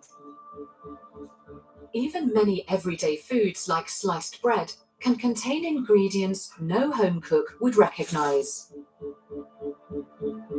Preservatives, palm oil, caramelised sugar, esters of mono and diglycerides and fatty acids. Yeah, shocking. So many things I've never heard of.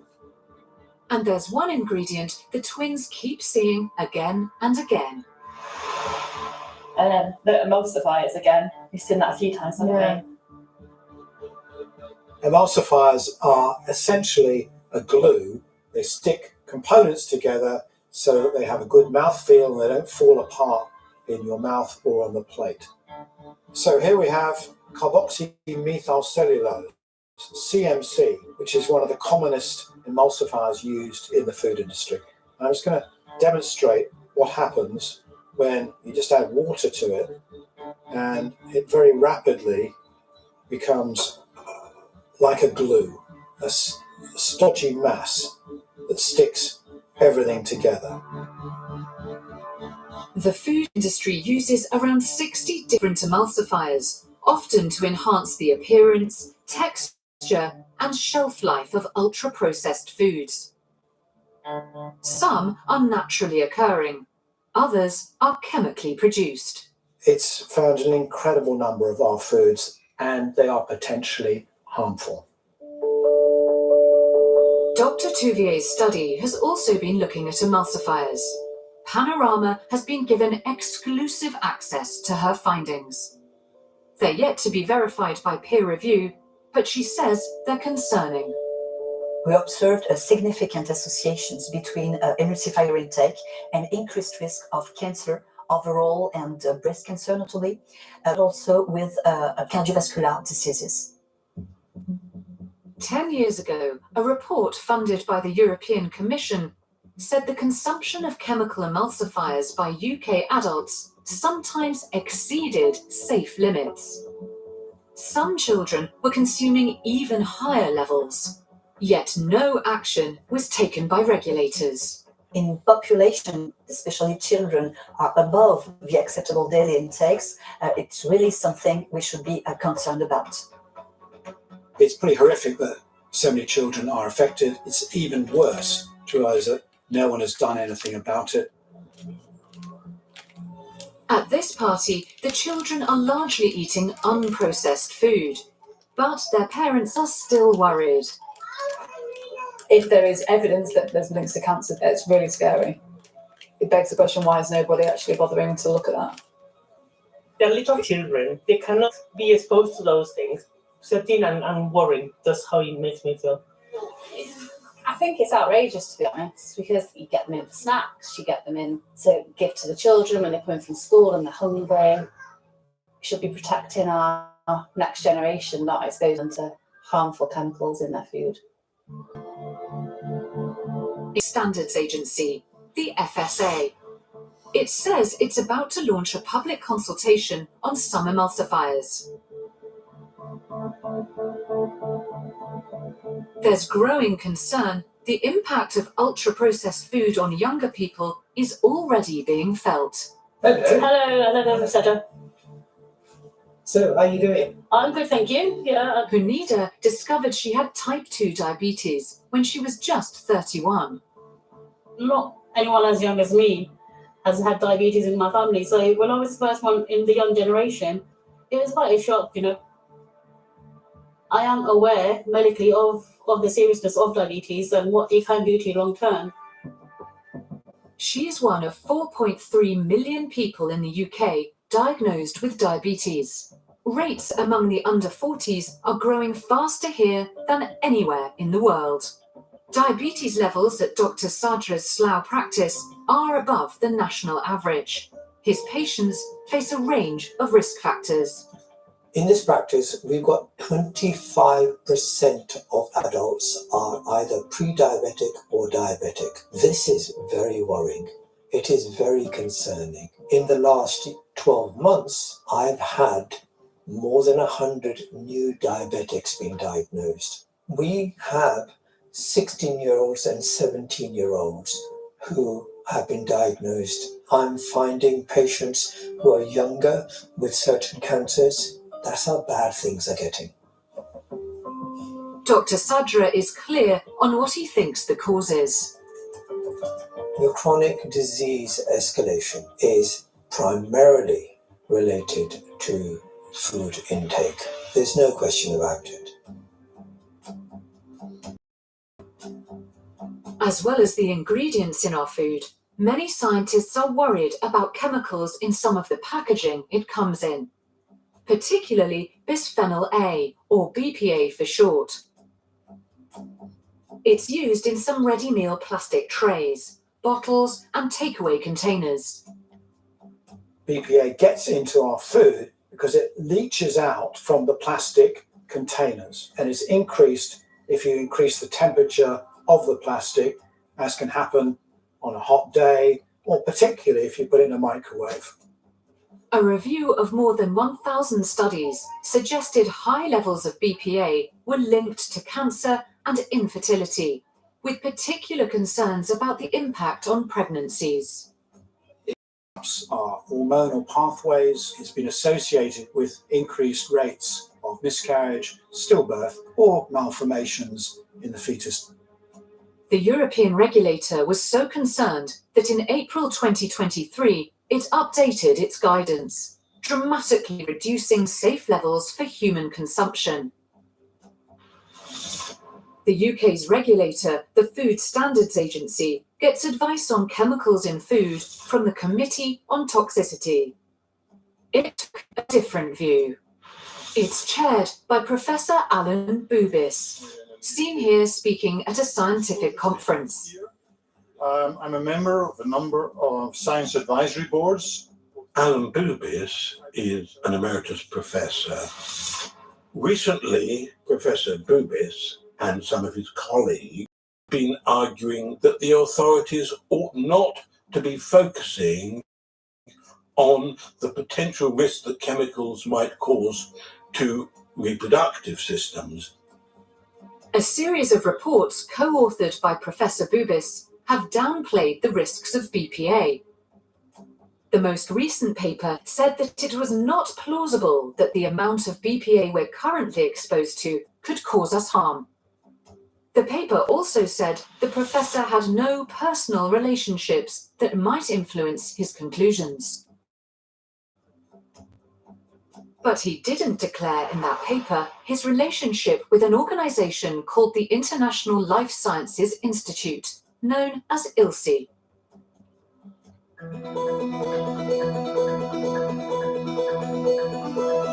I'm Dr. Sarah Steele. I'm a Senior Research Associate at the University of Cambridge in Global Public Health.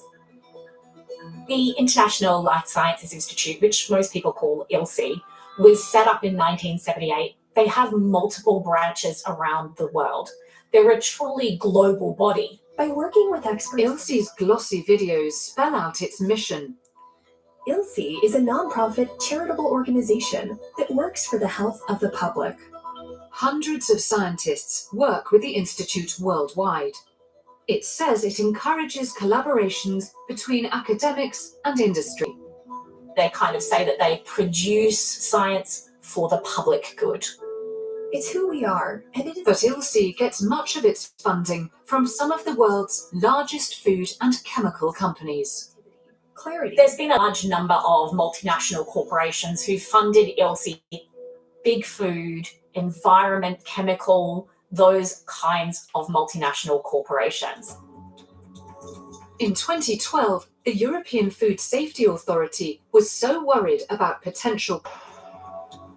They're promoting very favourable positions, but not calling themselves the industry players. And that, for me, is really concerning.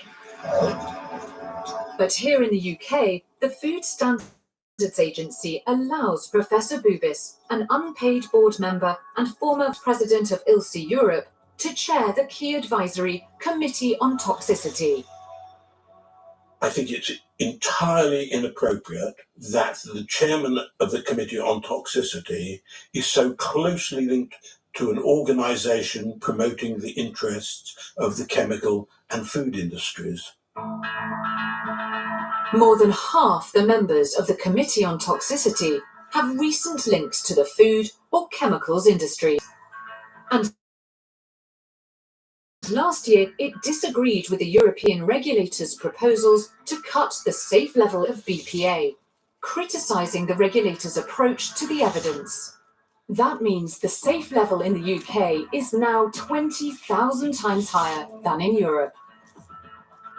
They have dismissed the arguments in favour of precaution and are not endorsing a proposal for cutting the permitted levels of BPA in food packaging materials. And that represents a danger to consumers in this country.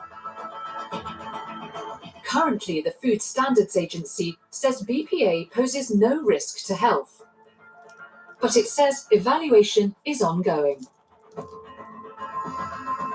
Over the past 10 years, the Committee on Toxicity hasn't supported a single restriction on the use of any chemical additive in our food. The UK's Committee on Toxicity is supposed to help protect public health. The judgments that it makes rarely serve to protect public health, and more typically protect the commercial interests of chemical and food companies. Professor Bubis says his advice isn't slanted to favour industry, and he's always been totally committed to conducting and identifying the very best scientific research, whoever is funding it. He says he's always been open and transparent about organisations he works with, recuses himself when there's a potential conflict of interest, and that his research is independently scrutinised through peer review. The Food Standards Agency says it has a clear code of conduct for declarations of interest, and it has no evidence bias has affected the Committee on Toxicity's opinions or decisions made by the FSA. It says it's vital it gets expert advice from people across the food system. ILSI says it works in the interest of science, not industry, and evaluates any conflicts of interest, ensuring that research remains independent of any companies that may contribute funding for research.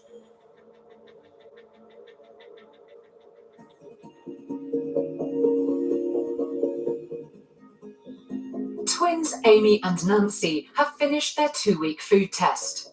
They've eaten diets matched for calories, nutrients, sugar, salt, fat, and fibre. The only difference has been the way Amy's food has been made.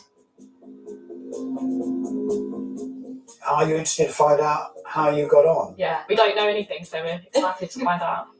Amy, you were on the ultra-processed food diet that was exactly equivalent to the same diet that Nancy was on, which was the whole food unprocessed diet. But your results were really quite different to your sisters. They were far worse. Your blood fat levels actually went up. Your lipids, which are markers of heart disease, they were increased. Your blood sugar was noticeably worse. You actually gained weight, a kilogram, and you actually lost weight. It's a bit scary, isn't it, after only 2 weeks to see those sorts of results? So just imagine what that would be over 20 years. After 2 weeks on the ultra-processed diet, any impact on Amy's health will be fully reversible. But the results are in line with a growing body of evidence linking chemical additives and ultra-processing to serious health consequences. Be much more likely to develop type 2 diabetes. The changes we saw in your blood fats, these blood lipid levels, are associated with increased risk of heart disease and strokes later in life. So really, it's all bad news to be moving in that direction. The government has ordered a review of the evidence on ultra-processed foods. It will report in the summer. We already have the most obese children in Europe. That means more type 2 diabetes, more cancers, more heart disease, more misery, more mental illness. This really is a future time bomb. It's a complete disaster, and we're sleepwalking into it, and it's extremely frightening. There are now dozens of scientific studies warning of the dangers of diets high in ultra-processed food.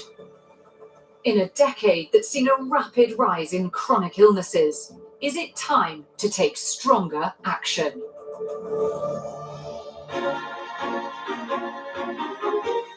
Keeping us safe from the fraudsters next. Scam Interceptors on BBC One.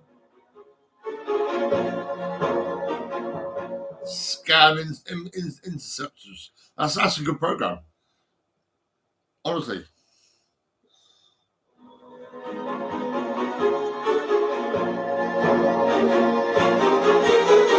Panorama.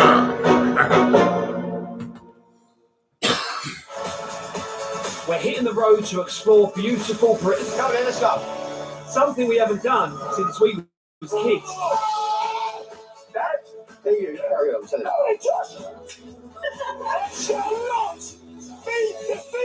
And opening up about stuff we've never talked about. I let you down. Family, more important than anything in the world. All right, Family Holiday starts Thursday at 8 on BBC One and iPlayer. Thanks Dundee for a belter of a big weekend. Lewis Capaldi, Ray, Wet Leg, the 1975, and many more. Let's take you closer to the music. Radio 1's Big Weekend. Watch now on BBC iPlayer. Listen on Sounds. A buried body holds the key, but can Paul convince the families and the Home Secretary? Steeltown Murders concludes in half an hour on BBC One after the human stories behind the scams. The UK is being bombarded with scam emails, texts, and calls. Good afternoon, this is a Visa Security Department. You have been charged $399. Using your debit card details, you're trying to take 600. From fraudsters posing as real companies. We are here to secure your account. Every year we are losing billions. The authorities can't keep up, so we are fighting back. We've teamed up with ethical hacker Jim Browning. He works undercover, using his tech skills to hack into scam call centres. I see these scammers trying to steal money from the most vulnerable people in society. I can't sit and just watch that. We've set up a purpose-built tech hub to intervene and stop the scams before they happen. In here, we'll be monitoring scammers that Jim's hacked into. We'll be able to see and hear everything they do. And if we think anyone's about to lose any money, we'll intercept. Stop what you're doing, sir. I believe you are being scammed. This is Scam Interceptors.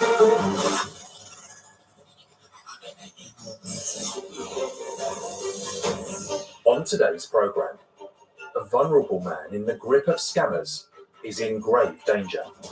Tomorrow, once you come down with the cash, I'll be giving you a call at exactly at 1 o'clock. Okay? Okay. Don't be worried. This is quite serious. And we rush to stop a woman in Scotland losing her life savings. Okay, so they're now coaching this individual into downloading their web banking app. I'm going to call.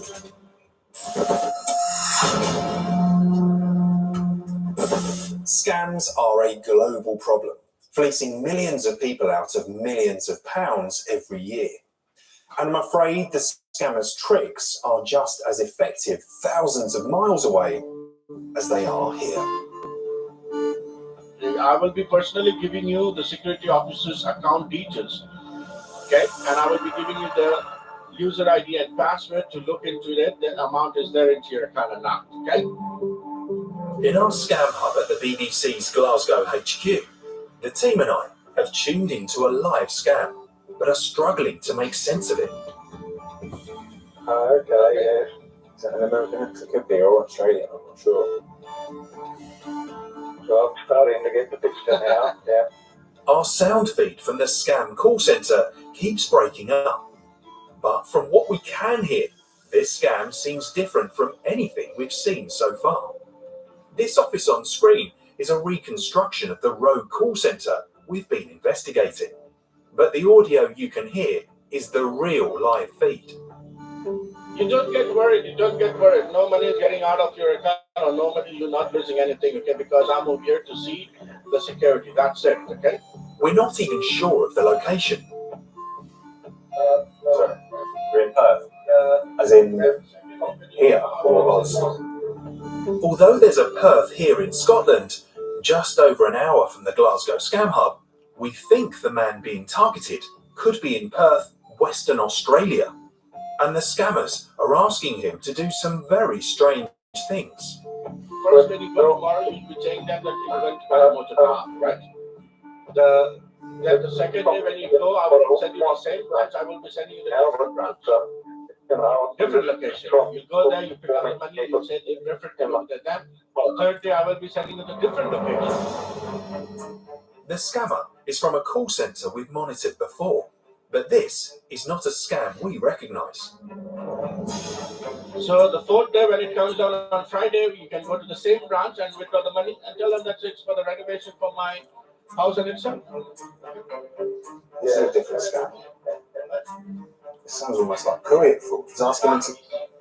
And you understand it's very new, but it's a security purpose. That's the reason I'm asking you to do this, okay? If this is courier fraud, then it's one of the most audacious scams around, and something I know all too well from my time in the police. In this case, the scammers seem to have convinced the man that there's a problem with his internet connection, which they want to help fix. As I told you, Saturday I will be coming down personally to your place with the technician and to change the router and the modem and give you the best internet which I can give it to you, okay? Having gained his trust, the scammers will have persuaded the man that these supposed internet problems are part of a much wider conspiracy, one that could even involve criminal activity at his bank. The next stage of the scam is to ask for the target's help with an undercover investigation into the bank. They'll ask him to withdraw cash from a branch and hand it to a courier, assuring him it will be returned when the investigation is complete, but the victim will never see their money again. Sir, you can just do this. You have the amount into your account. That's the reason I'm asking you to. Just to empty out it for a little bit so that you can get you the security on that. The scammer is making out this person's account is compromised, and it seems like he's asking him to move money out of it to somewhere safe, which is quite serious. For courier fraud to work, the scammer needs this man to trust him. We don't know how long the victim has been groomed, but he seems happy to accept a lunch date. Saturday, I'm meeting you in the restaurant with my technician. Once we eat lunch, after that, we'll be going back. Personally, don't bring your car. You come by train. Right, okay, yeah. All right. Once you come down with the cash, come back home. I'll be giving you a call exactly at 1 o'clock. Okay? Okay. This man could be in real danger if he meets the scammers. We need to intercept, and fast. And we think we have a phone number for him. We really are going to have to phone this one. If you look at the full number, the dialing code is +61, and I think that's the Australian dialing code. It's confirmed. 61 is the international dialing code for Australia. But suddenly, there's a new voice on the line. Someone calling themselves Alex. All right, this is Alex here, sir. Thank you very much for holding the line. Yeah, still here. Don't be hesitant. Don't be worried. We are always with you, sir. As I'm also telling you, as I'm your like a child, right? I'm your son, so I'm here for you. We now have a name for the victim. We'll call him Thomas to protect his identity. We need to warn him. And I'm going to try and call on that now. But the line's engaged. It's this number that Thomas is using to talk to the scammers. Right, sir? Do you understand? Yeah, well, I think I'm okay with it. I'm not real happy with it, but I think I understand it. Thomas sounds confused, but little wonder. The scammer continues to weave a complicated web of deceit, even appealing to Thomas's sense of civic duty to help him catch the criminals. As you are senior citizens, so it's also your responsibility to cooperate with us, right, sir? But I promise, after every security was been done, you be proud to yourself, sir, that you can done a very good job for our country, sir, right? But as I told you, do not discuss about anything right now. I believe you know what you need to do in tomorrow. Go to the bank and what you need to tell them. Sometime tomorrow, Thomas is going to the bank to withdraw his money and meet the scammers, who'll no doubt ask him to hand it over. In Australia, it's 5:30 in the evening. We have to intervene now.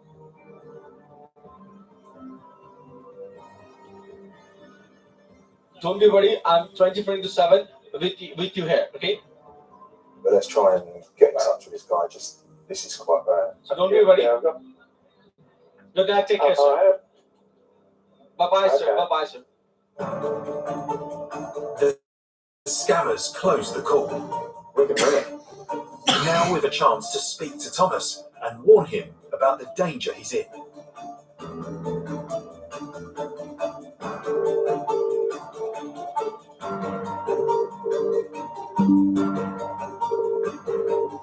Hello, is that... It is, yes. Hello, sorry to bother you like this. My name's Ralph Wilding. I'm a journalist calling from the BBC in the United Kingdom. I believe the person you were just speaking to was not who they claimed to be. I think they were scammers trying to steal your money. Oh, I see. How did you arrive at that decision? I'm working on an investigation looking into the illegal activities of overseas call centres, and I believe they were trying to defraud you of your money. Do not pass anything on or communicate any further with these people. Okay, so, and sorry, I didn't get your name. My surname's Wilding, W-I-L-D-I-N-G.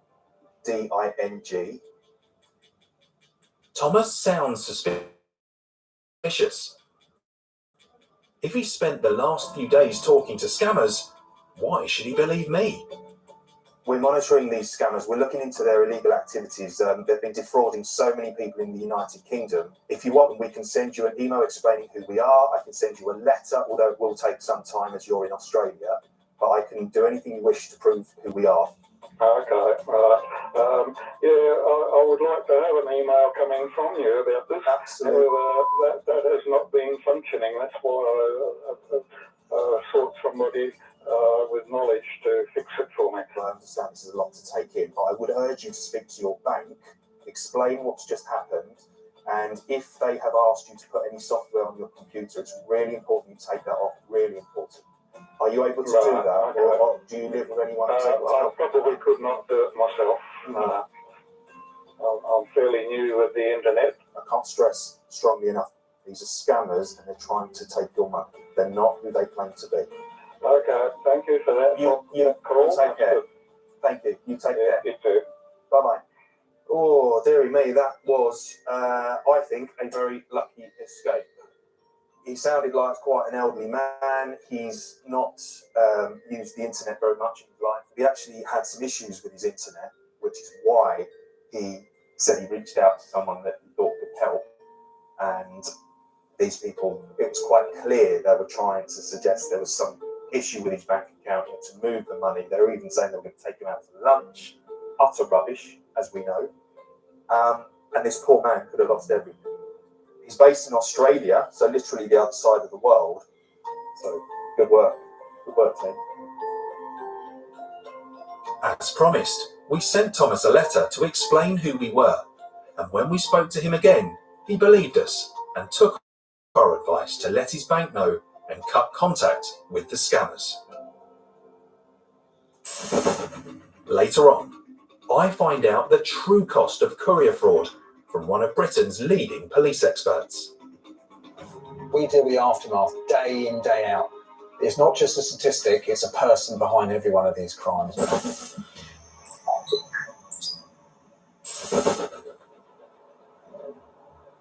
If you think you've been scammed, then there's some steps you need to take straight away. Firstly, call your bank. The number is usually on the back of your bank card. Remove any software that scammers asked you to install on your phone or laptop. If you're not sure how to do this, then ask a trusted friend or family member. Change your passwords on as many online accounts as you can. Report the crime to Action Fraud, the UK's reporting service for fraud and cybercrime. Go to actionfraud.police.uk or call 0300 123 2040. If you're in Scotland, report the crime to the police on 101.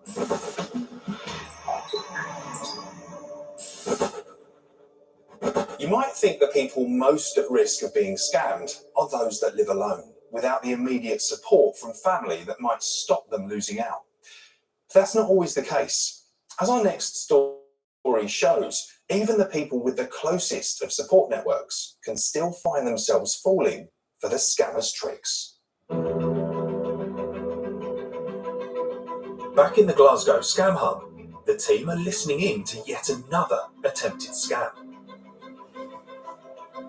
One of the things that is so striking about this is just how relentless it is. This is the 5th successful connection we've seen this morning between a scammer and a potential victim. This scam is coming from a call centre in India. This time we can't hear the call, but as we can see the scammer's computer, we do know they've persuaded their target to download software that gives the fraudster full access to their phone.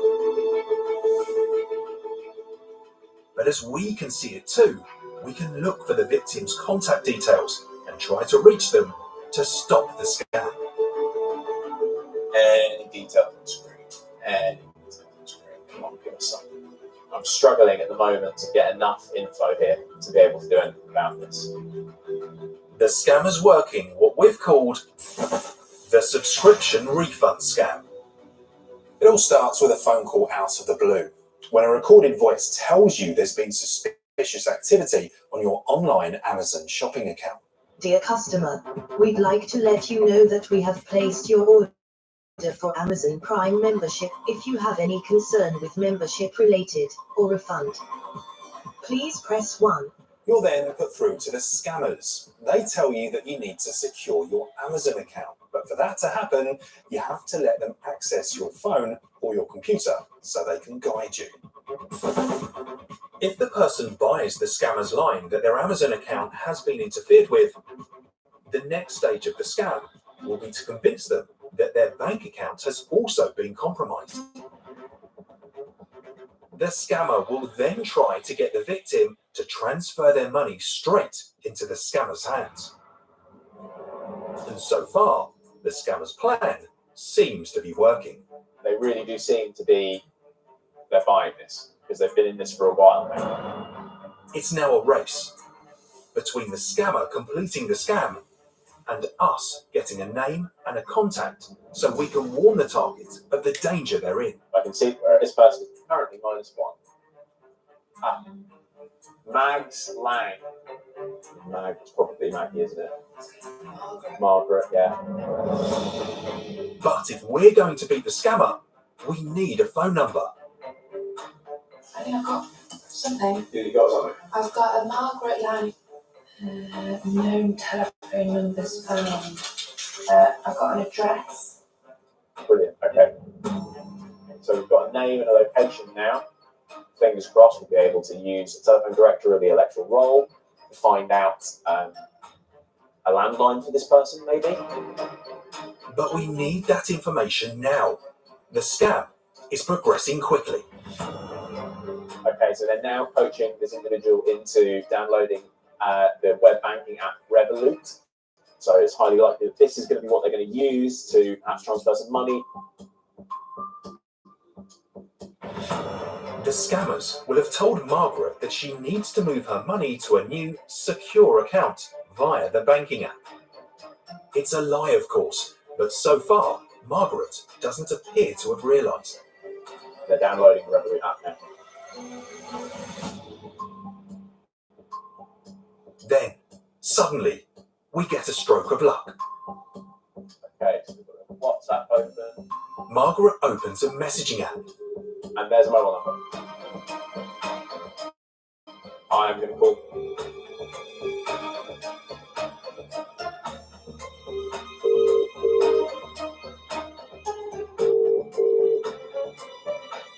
She didn't answer. Nick keeps trying. Any more delay, and the greater the likelihood that Margaret will lose her money. Just going to have to try and call her again.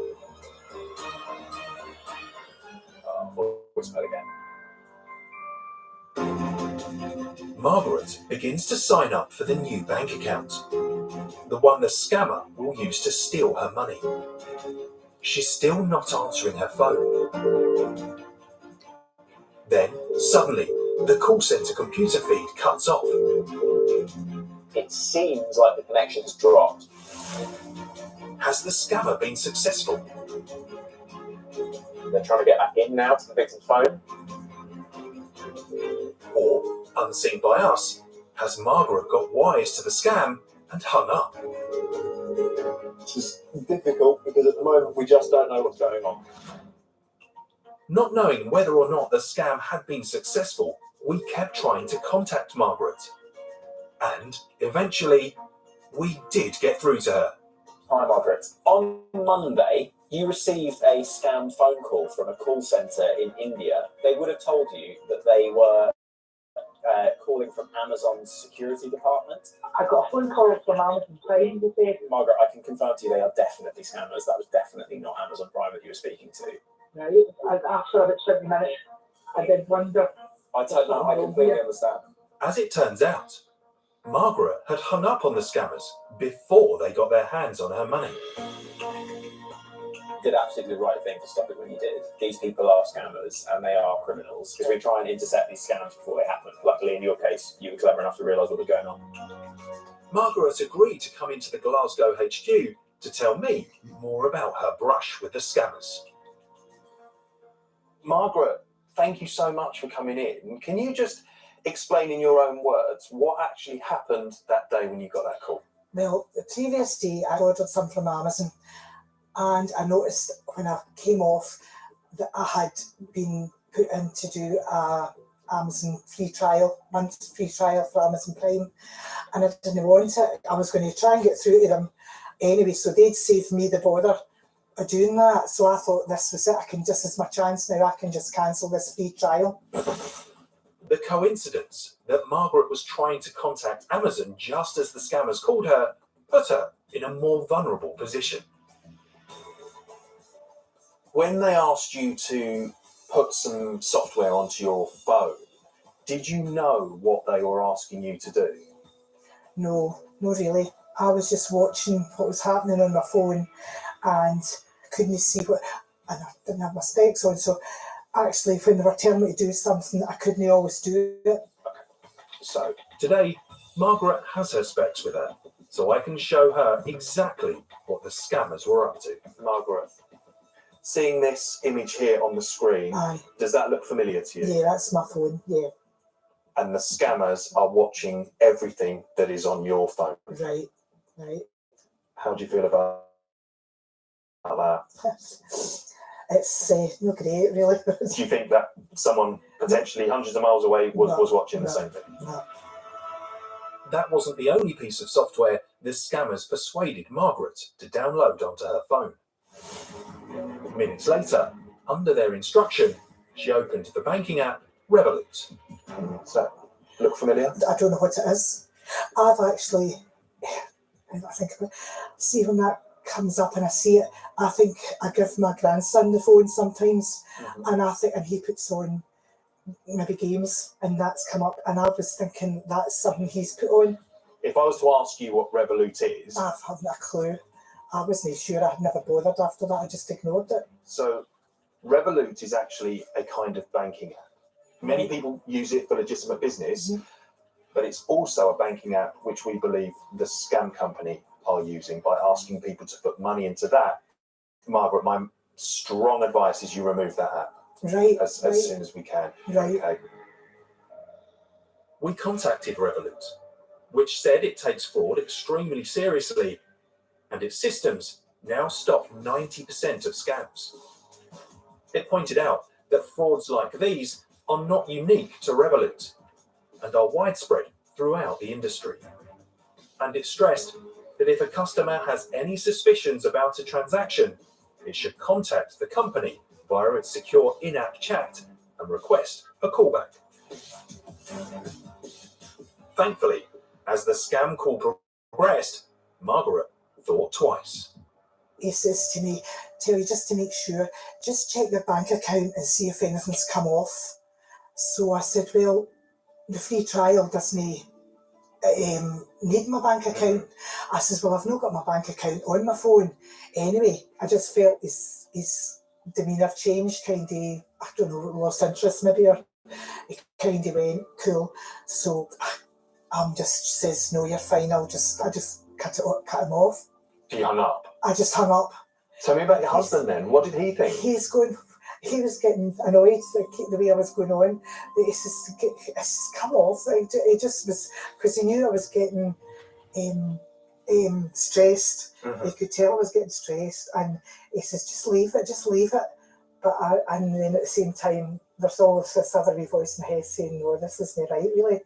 But what you have done, Margaret, by speaking to me today, you will definitely be helping other people, because you are not alone. This happens I to know, so well, many I'm just saying, I'm maybe one of the lucky ones that didn't realise and didn't go any further.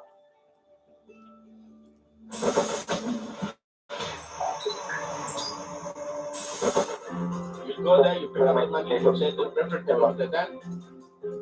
Earlier in the Scam Hub, we heard an Australian man being drawn into a courier fraud scam that could have threatened not only his cash, but also his safety. Yeah, I think I'm okay with it. I'm not real happy with it, but I think I understand it. Luckily, we intercepted in time and stopped that scam in its tracks. But courier fraud is on the rise. To find out why the police are so worried about it right now, I'm meeting Detective Sergeant Mark Cannoner from the Eastern Region Special Operations Unit. So courier fraud essentially is where a victim receives a phone call from someone purporting either to be from the bank or a police force. They will explain to them that their bank account has been compromised, that there is criminality going on at your local bank, and we need you to help us in an undercover sting operation. So the victim will be thinking, why would you question a police officer if they ring you?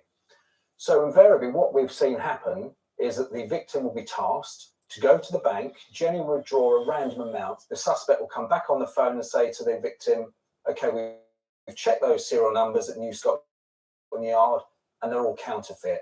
We need to come and collect them. And that's where the courier element comes in.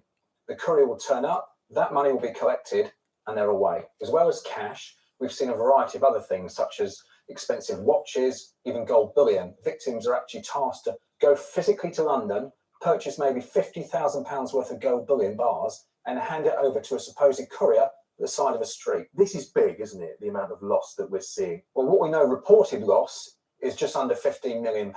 Now, on average, £5,000 loss. But what we also have to think is that's probably the tip of the iceberg, because there are so many victims that feel humiliated, embarrassed, and almost scared to report this.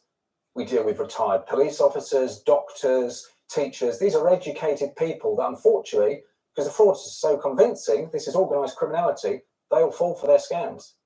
What advice can you give then to make sure that we are not scammed in this way by courier fraudsters? The best thing to prevent this awareness that the police or your details, they'll never ask for a courier to be sent to hand over your bank card perhaps or your PIN number. So if you receive a phone call like this, does this sound right? Is this plausible? No, of course it doesn't. Therefore, terminate that call, report this on 101 to your local force and to Action Fraud. The more people that are aware of this crime type, the less likely you are to become a victim of fraud. Let's bear in mind that the average courier fraud victim is elderly, they're vulnerable, and they're exploited for that reason. It's not just a statistic, it's a person behind every one of these crimes, and we will do whatever we can across the land to prevent fraudsters operating this way. We haven't been able to identify all the call centres we've intercepted, but we're continuing to investigate, and where we can, we'll be taking matters further. If you'd like to contact us about any of the issues in today's programme, then please drop us an email at scaminterceptors@bbc.co.uk. That brings us to the end of today's programme. Remember, if you ever receive a call out of the blue from someone claiming to be from your bank or a big company, it's likely to be a scam. The best way of staying safe is to simply hang up and check in your own time. Goodbye. Bringing criminals to justice in real time. Press red to watch Forensics, the real CSI on BBC iPlayer. Up next, and 30 years on, it's time for some answers. Steeltown Murders concludes in just a moment on BBC One. Well, that was interesting. Yes. Scammers. Yeah. Before the internet, life was much better.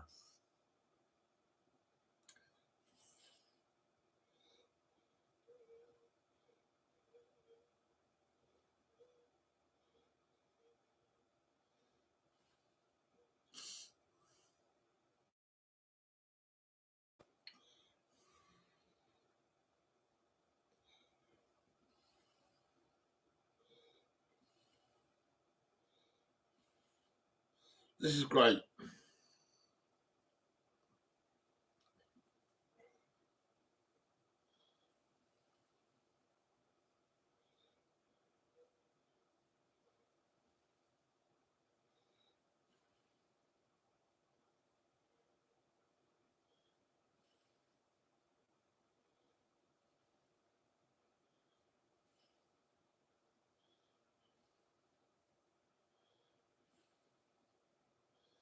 Bit of Radio 1 now, I think. Radio 1. And you're under the water again. Don't try and swim if it's hurting your heart.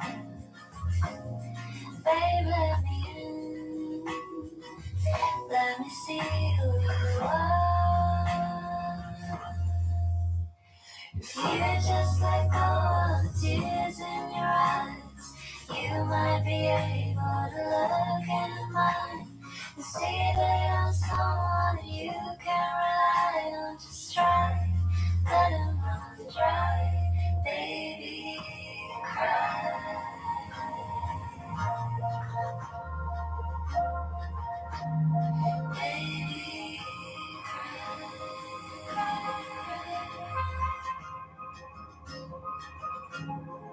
You stand alone like a tree, but your leaves never fall. You must all agree. If you weep like a willow, you might understand that you'll never grow. You don't reach out your hand. You just let go of the tears in your eyes. You might be able to look in the light.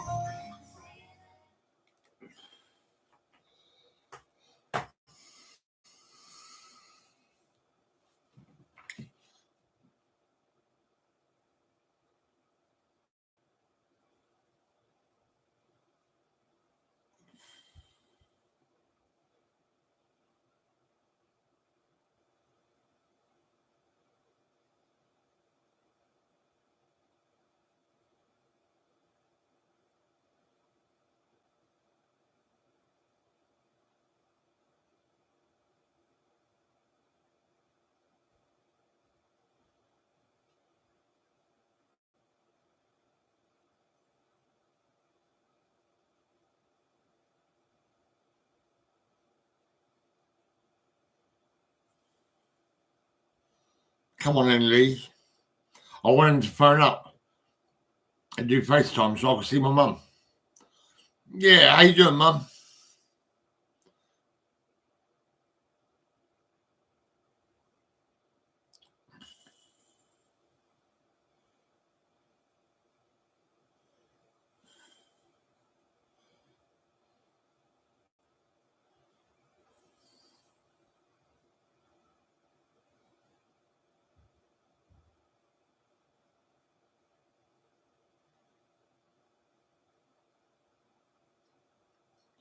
La la la la la la. I think I'll phone him. Well, I don't know. I'll just wait and see. If you don't respond, I'll give him a call.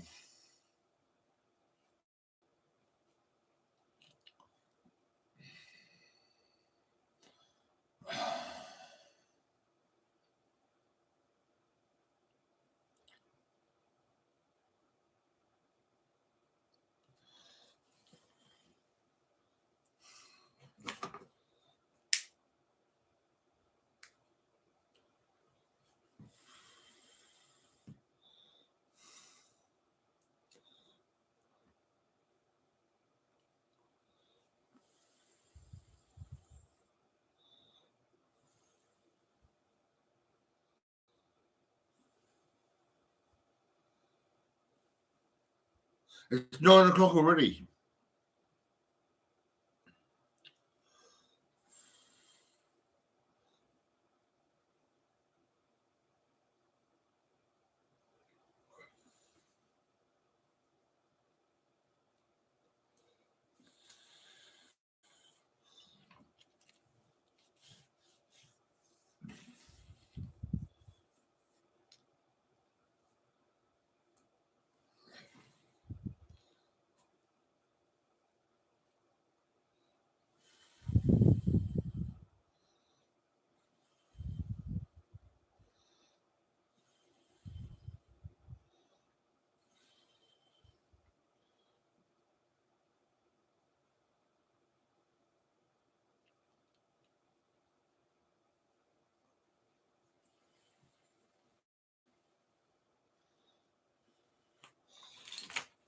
I'm going to take some Slimming tablets. 2 of these. I've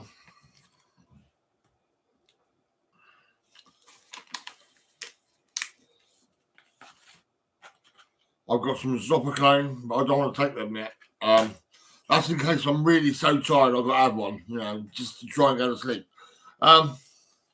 These are omeprazole,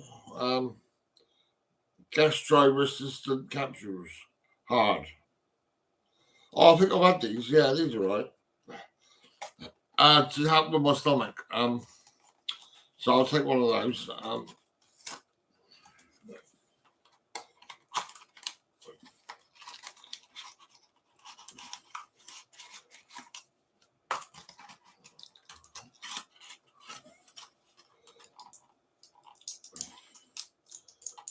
Yeah, that's the ones.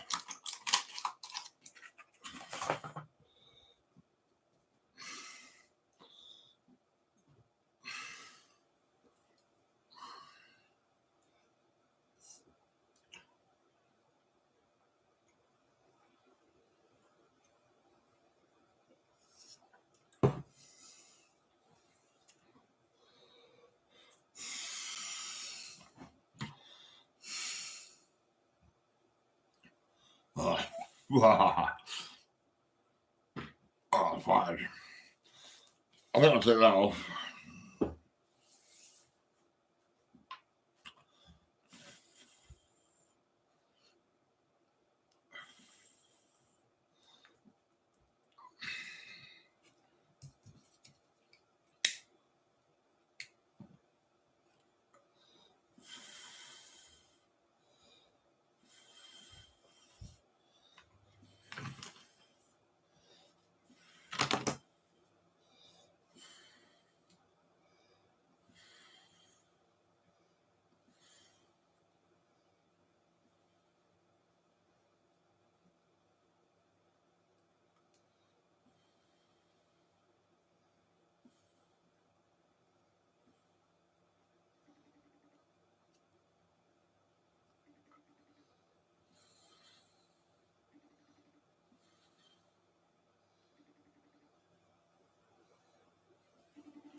Oh, no answer.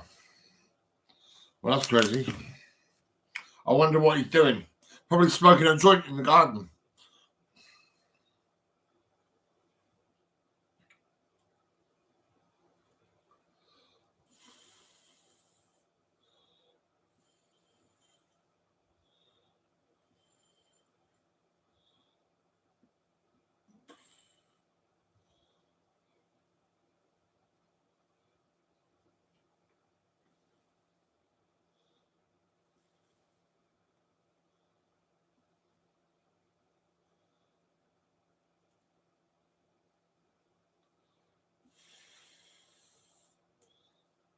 I don't mind smoking a little bit of weed, you know, now and again, but I don't smoke much of it, only a little bit.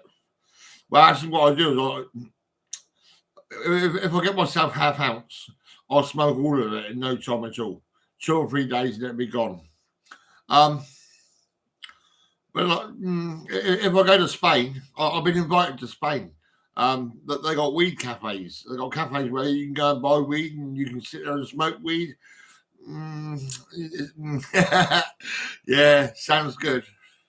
But I'm British, you know. This is it. I'm British, and well, you know, you got to look at Instagram and Facebook. You filled up with scammers. Everywhere you look, there's scammers. A lot of them. There was Holly begging for chicken. You know, it's absolute madness, and I think she's in Australia. And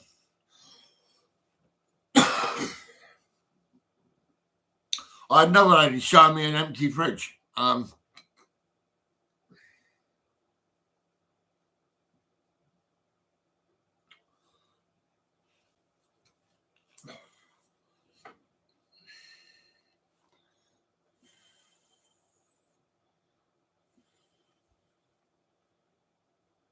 There's so many different scams. Honestly, it's terrible.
Oh,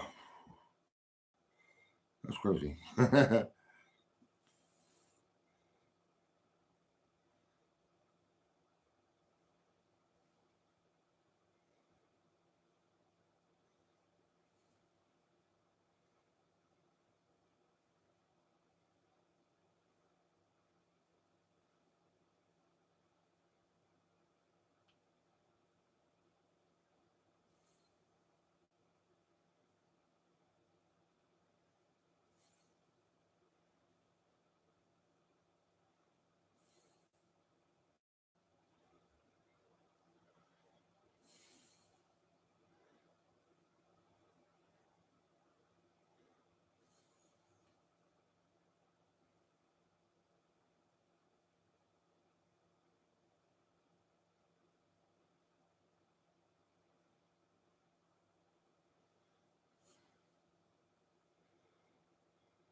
Yeah, so we had EastEnders, Panorama, and the Interceptors. So 3 good programs, really. You'll notice in that pub in Wolford, that brown man, he's got a ring and he's going to try and buy his way into the pub with a ring, using his ring to try and win over the love of a white woman. Her daughter's saying, "No, don't marry that man because you've only known him a year." You know what I mean? It's crazy, really. It's yeah. I remember I was in the section unit and there was brown ladies giving me eyes. I mean, looking at me like, "Oh yeah," because I looked good. I was looking good. You know, that was it. I was slim, quite tall, long hair, ponytails, and I had teeth and everything. It was crazy. Yeah. I'm not interested. I do not want a relationship with a brown lady. Not at all. I'm not horrible. I just don't want. I want a white woman. Yeah, that's it. Someone who drives. Maybe my social worker. Yeah, she's quite cool. She's all right.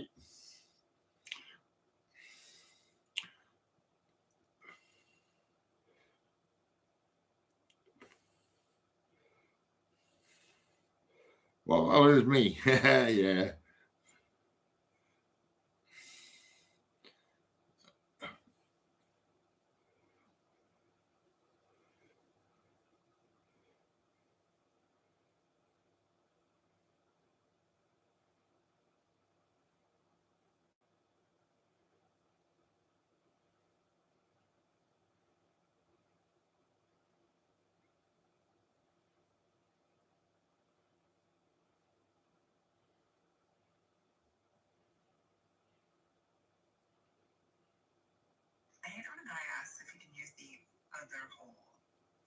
I'm always like, no man, what do you think I want to get pregnant? I hate when a guy asks if he can use the other hole. I'm always like, no man, what do you think I want to get pregnant? I hate when a guy asks if he can use the other hole. I'm always like, no man, what do you think I want to get pregnant? I hate when a guy asks if he can use the other hole. I'm always like, no man, what do you think I want to get pregnant? I hate when a guy asks if he can use the other hole. I'm always like, no man, what do you think I want to get pregnant? No man, what do you think I want to get pregnant? I hate when a guy asks if he can use the other hole.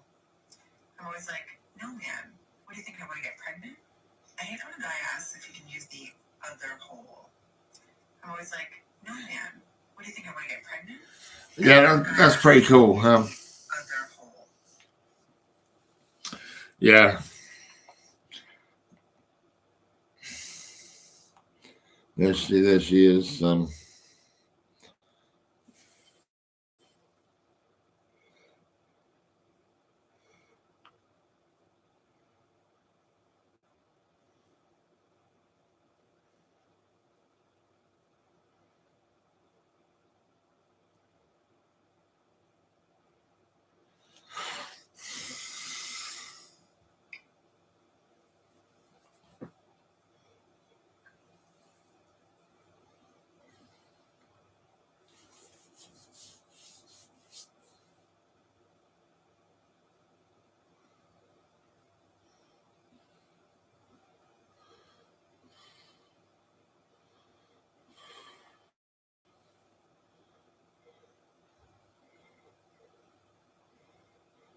Let's have a look on WhatsApp.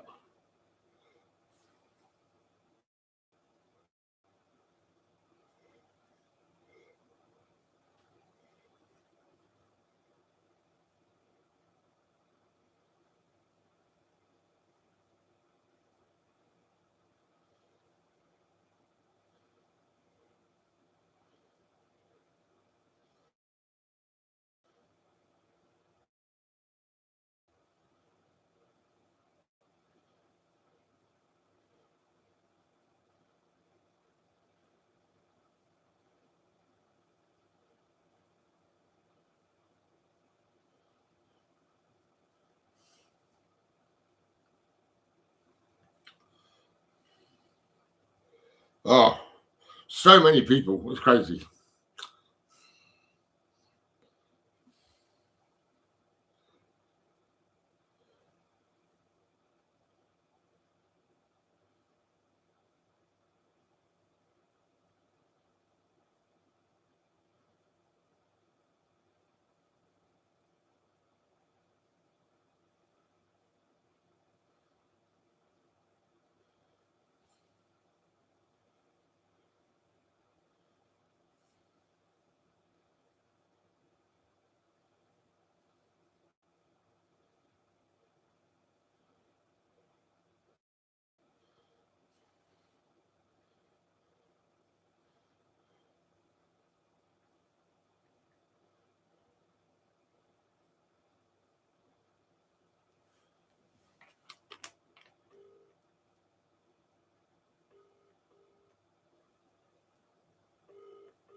Welcome to the O2 messaging service.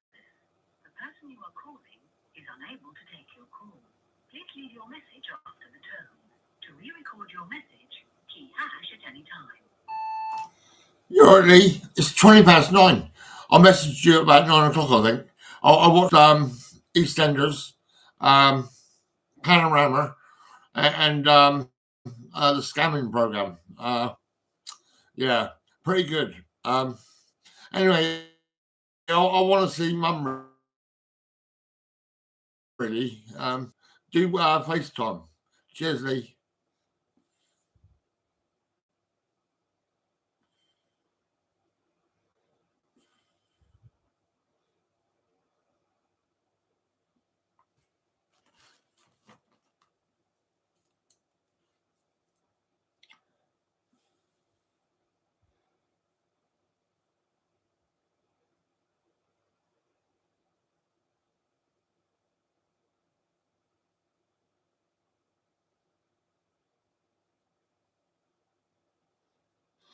Oh,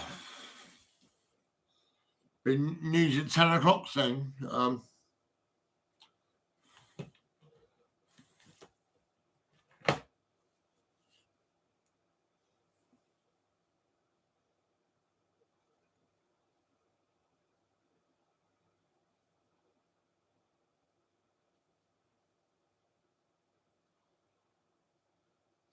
Ugh.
Come on, Lee.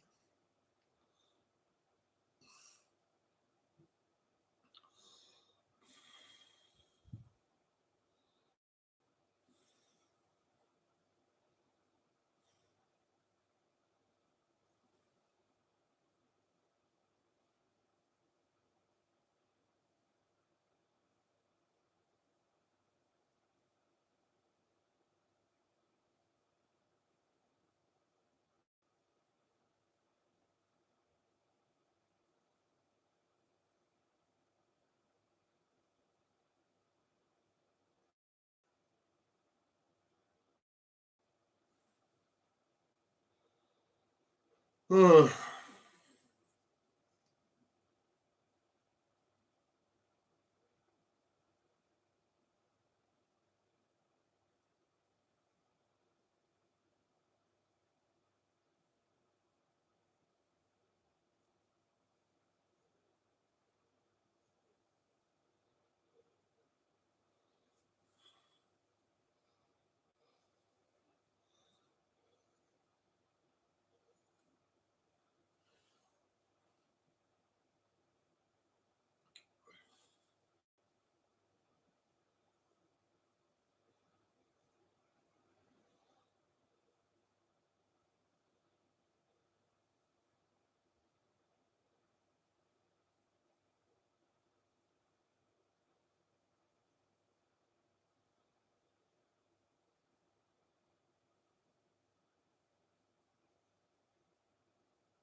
Retrieval practitioner Robin and consultant Stephen are en route to the hills above the town of Greenock.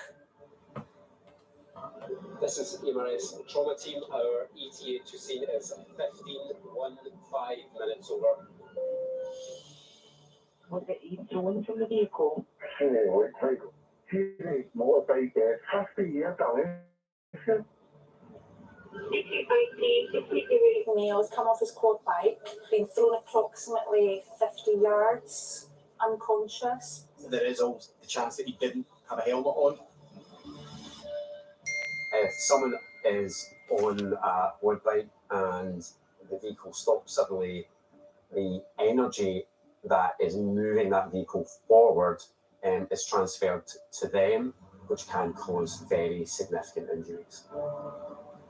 Caring for a seriously injured child is much more challenging than caring for an adult with the same types of injury. Children are more susceptible to serious injury with high energy impacts. 325D, go ahead over. It's in the child is stuck in the things and we need fire to get them out. Yeah, that's Alrighty. Yeah, alright. Yeah, having dinner. It's 9:20. No, it's night time, Mum.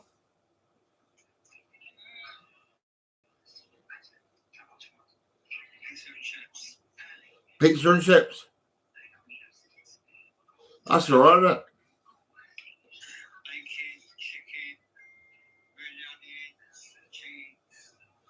That's all right. Yeah, that's pretty cool.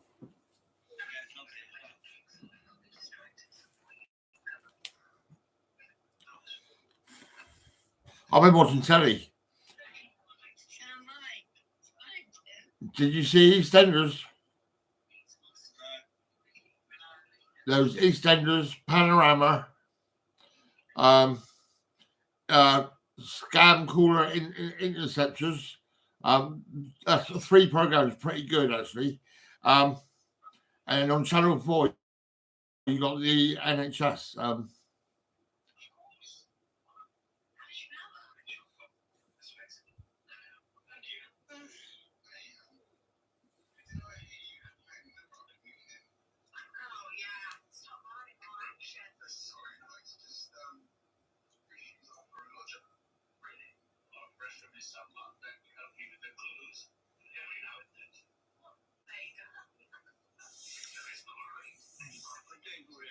Oh, nothing really, just watching telly. How you been? You right?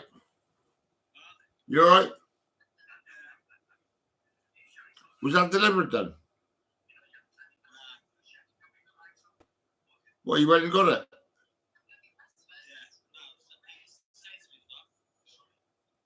Sainsbury's?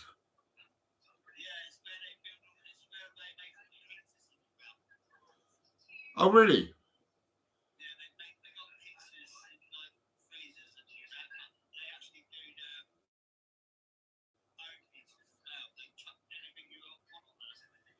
Oh, right. Oh, what, you bought it from Sainsbury's? Did you heat it up then? Oh, right. That's all right. Yeah.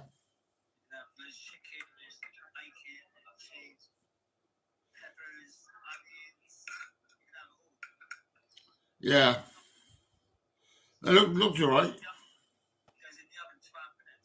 12 minutes in the oven. That's pretty good.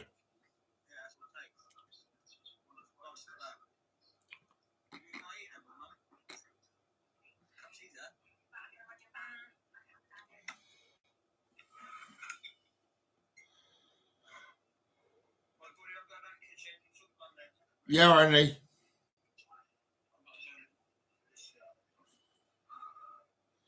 You all right then, Mum? That's good then. You like that then?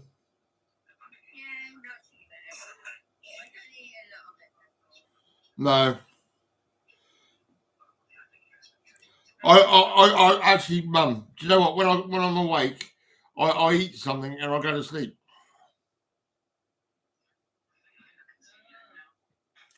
Because I got up early this morning, probably about I think about 3 o'clock in the morning. So I had a pasty and then I went straight to sleep.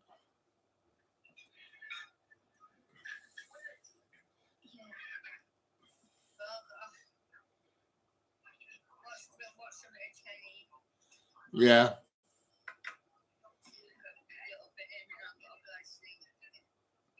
Yeah.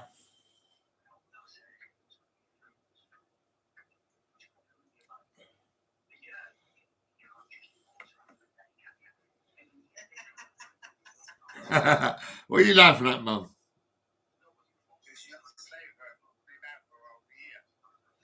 Who was that?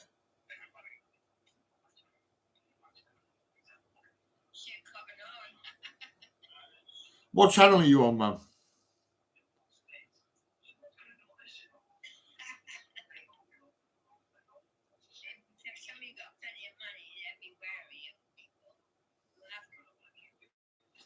You gotta be careful. There's scammers, isn't there, Mum? It's terrible.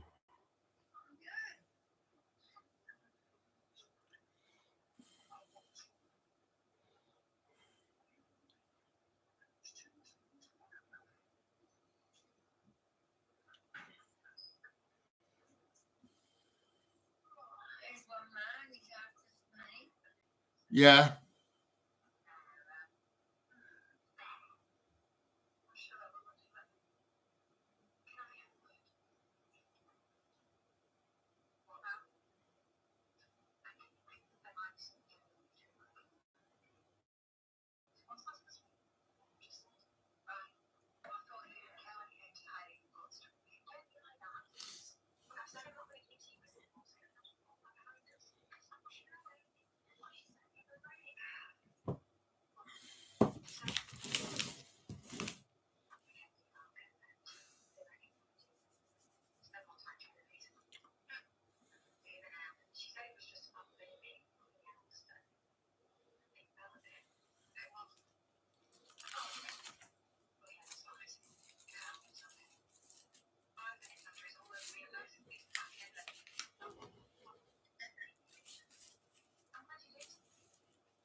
What time do you reckon you'll go to sleep then, Mum?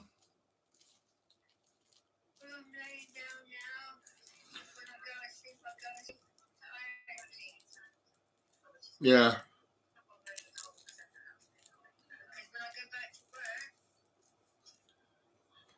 Mum, you're not going to work again. You reckon? You won't be going to work, Mum?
I don't know, Mum. I've been smoking for years. I was at school smoking, Mum. When I was at school, I smoked.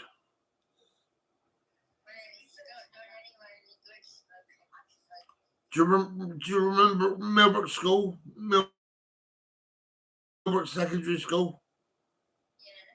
I left school when I was 14. And I used to smoke in the bike sheds.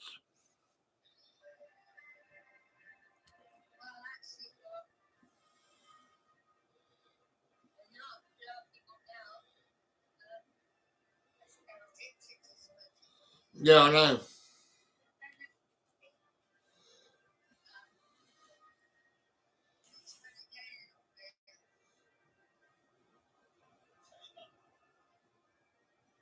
Is that Coronation Street?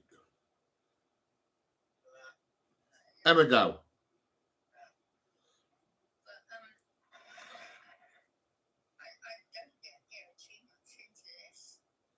Yeah.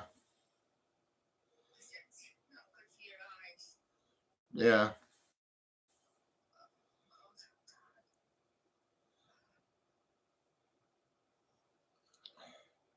Mum, have you put on a bit of weight?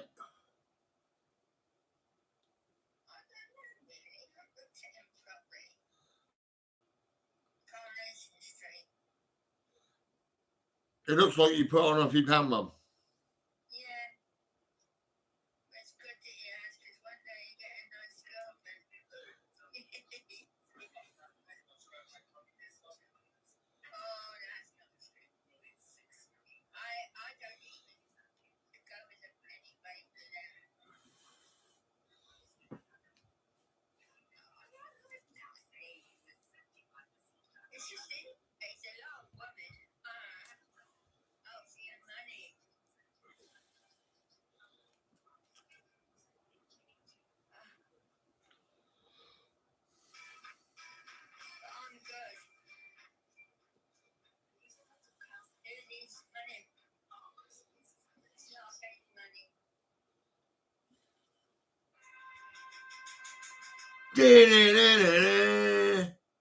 I remember that program.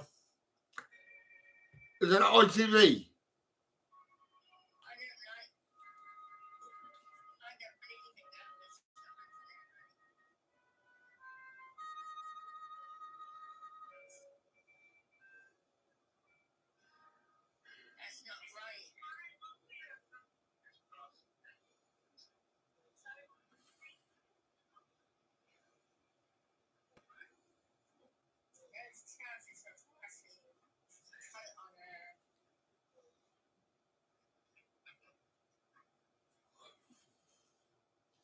Oh.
Yeah, I can see it. What channel's on?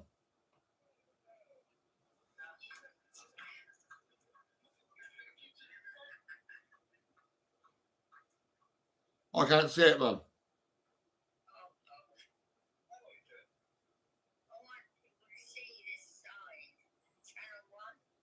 Oh, is it channel 1? Oh, it's on iPlayer.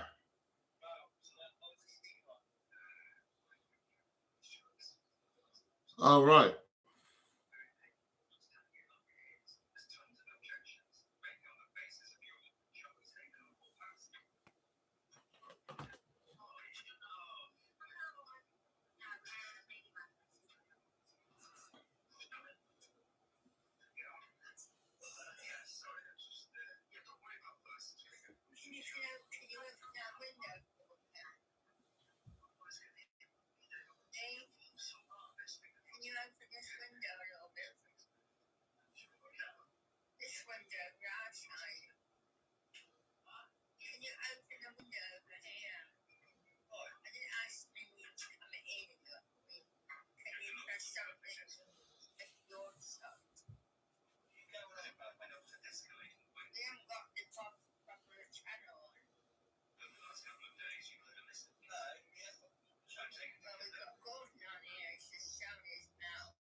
What?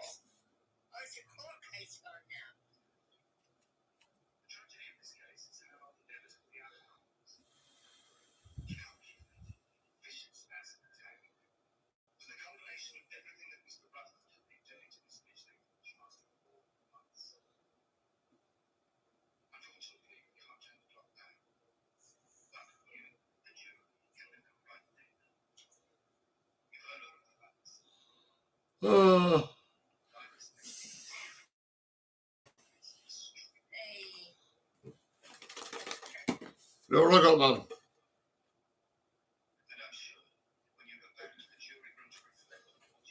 Pringles.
Alrighty.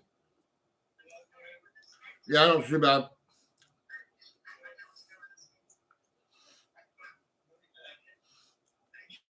Oh.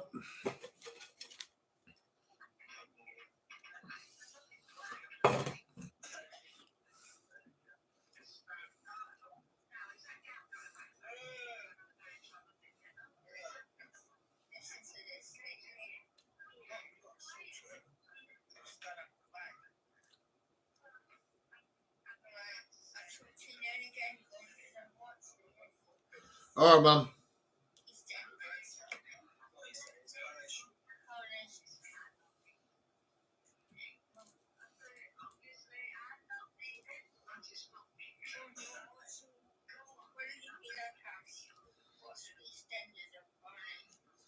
I watched EastEnders.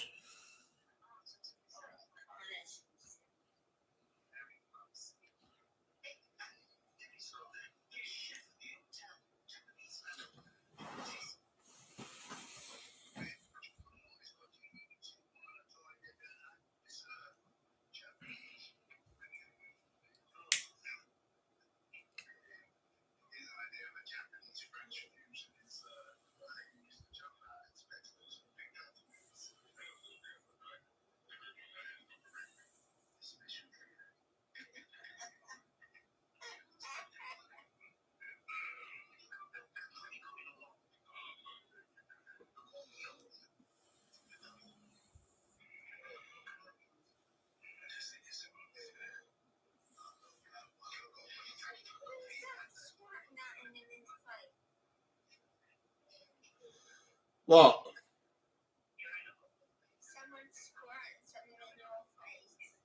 No. I'm smoking.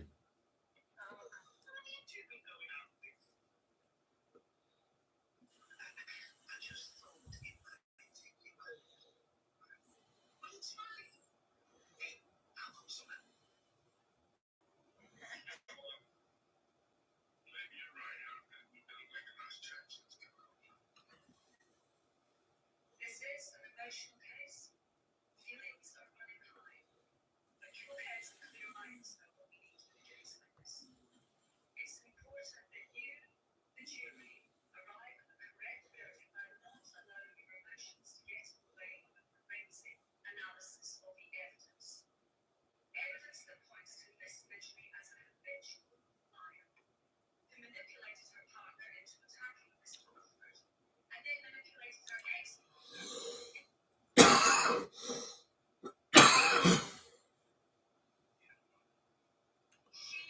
Claims Mr. Rutherford stalked her, yet the stalking protection order wasn't granted due to lack of evidence.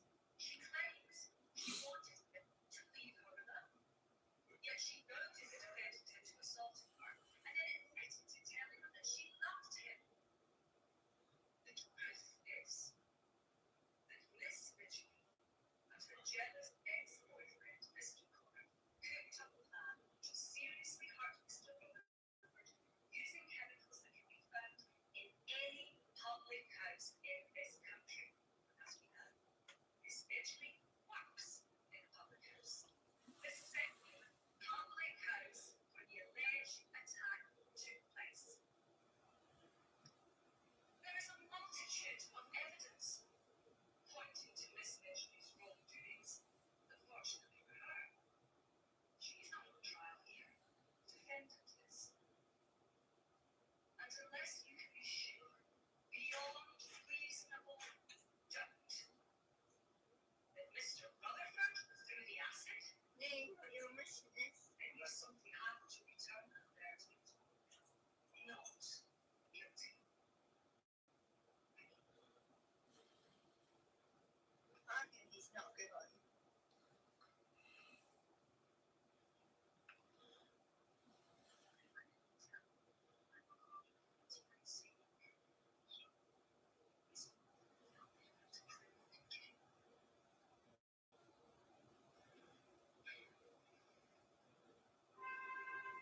Who did do it?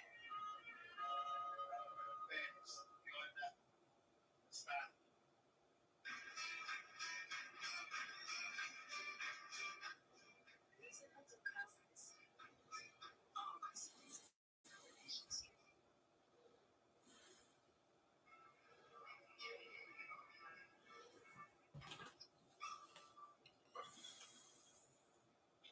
Oh dear, come on. Everybody's TV. Both keep it out in bubbles. Oh, my mum won't blowing bubbles.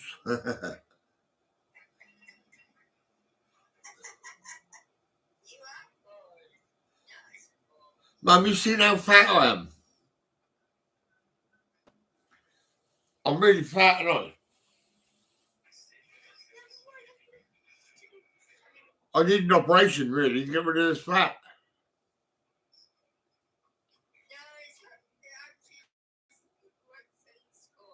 Yeah, but no, Mum, it was a section units. They were giving me sodium valproate. And I put on weight. And I was eating in the bakers.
Mum, you look bigger than usual.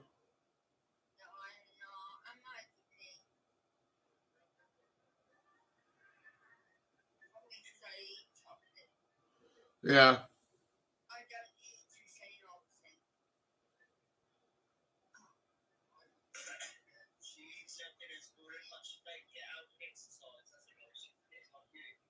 Yeah, I know. Yeah.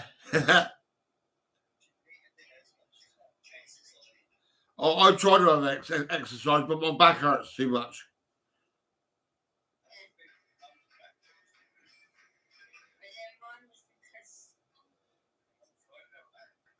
Yeah, I know. Mine was just a trapped nerve.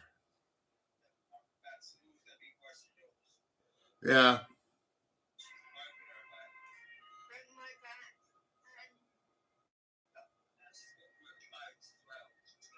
Yeah.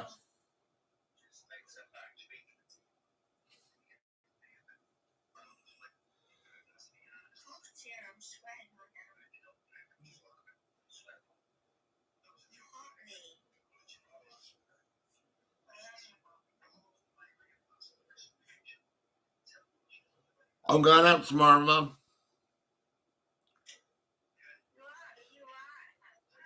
Yeah, I'm at home, but tomorrow I'm going to Eastleigh.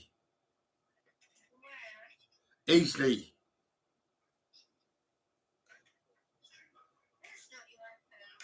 Yeah, you see my ring? See that? I got another one. I'll put it in. I'll put it in the jewelers, and they give me £100. But I've got to give them probably about £110 now to get it back. I pawned it. I got 2 of these. No, yeah, but sometimes I run out of money. Sometimes I run out of money.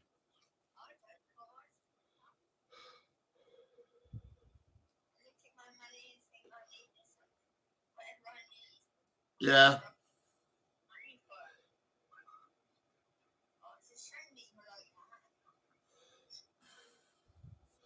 Yeah, I know.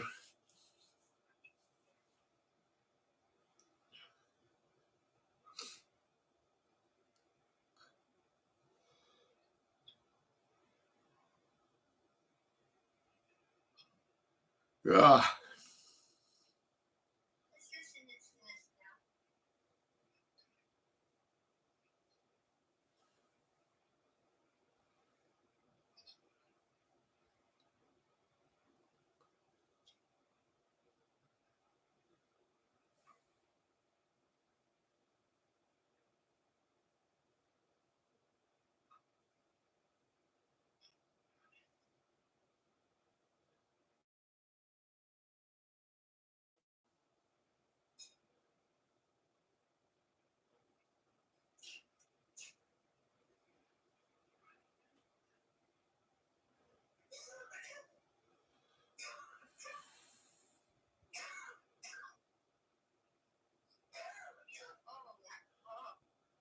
Is that tobacco leaf?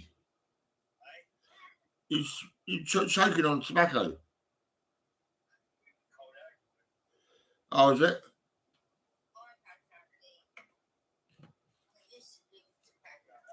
You've always had a little cough, haven't you? You've always had a little cough.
What? I didn't fart. That was you, Mum. I heard it.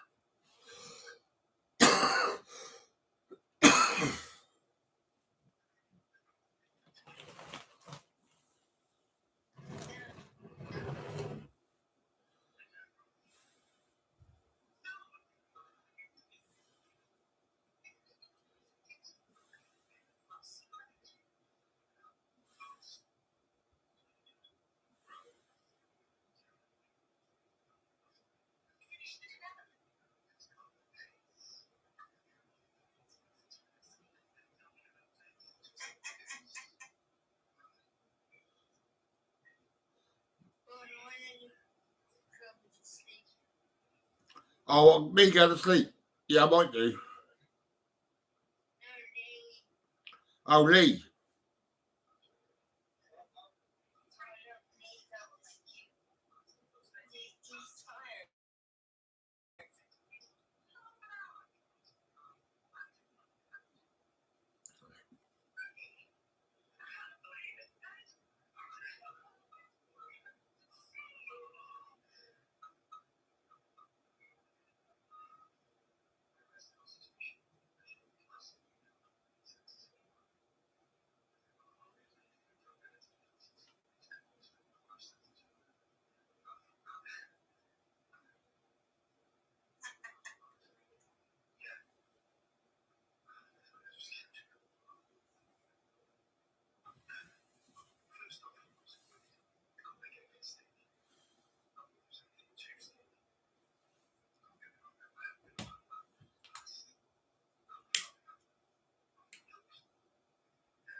What? And no, I'm smoking. I've got my tobacco.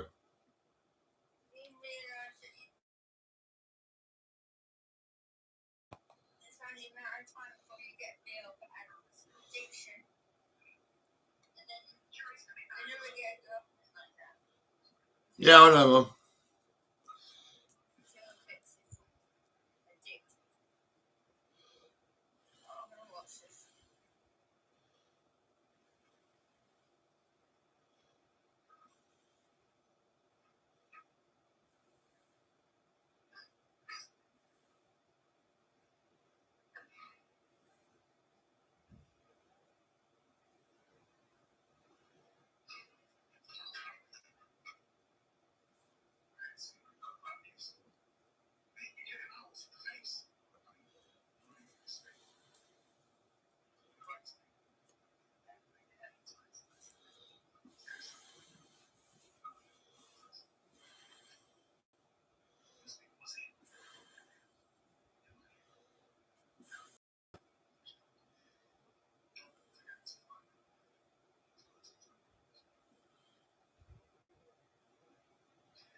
Yeah.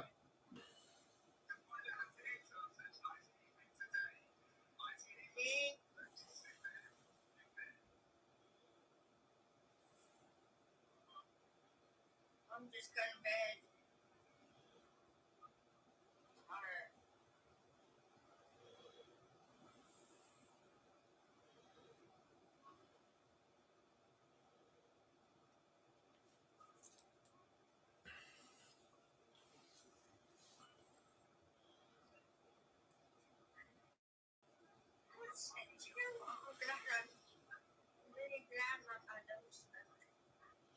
You don't smoke, Mum, do you?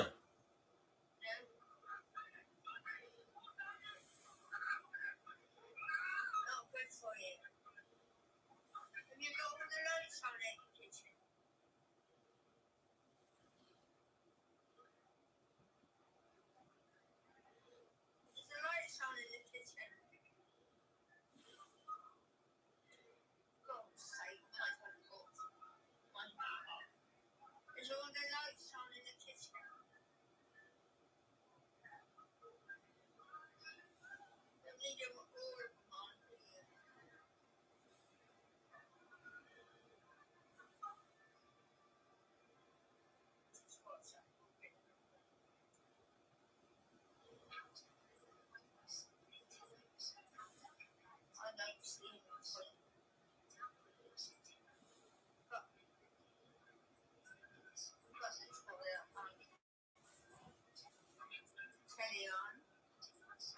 Yeah. Is that your watch?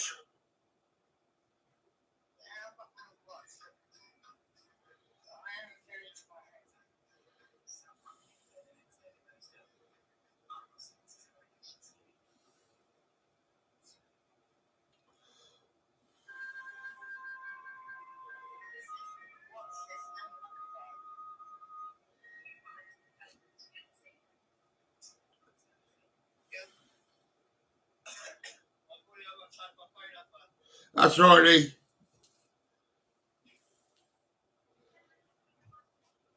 I'll probably be charging mine later.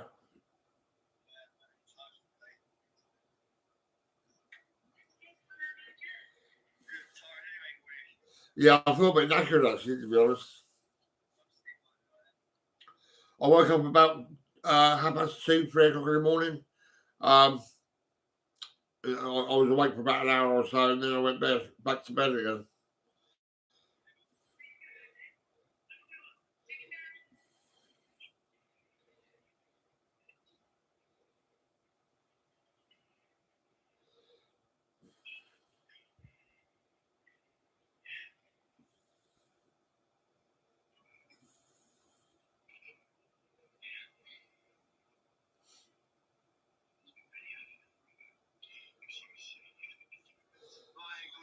Yeah, okay. I'll speak to you tomorrow, probably.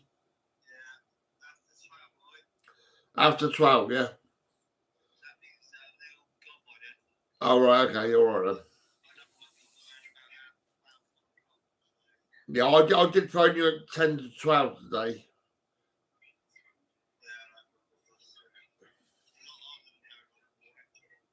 Yeah.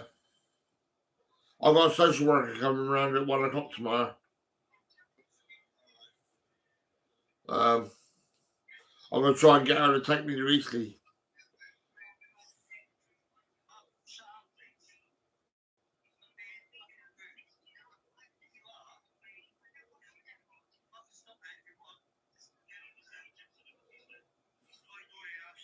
I'll say goodbye to Mum then. Mum, I'll see you later. Go to sleep tonight with your mum. All right. Yeah, okay. See you later, Lee. Bye-bye.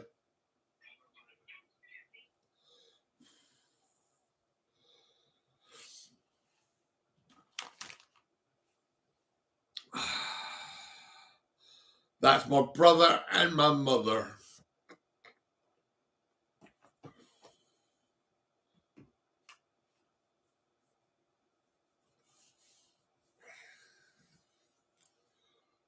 Oh.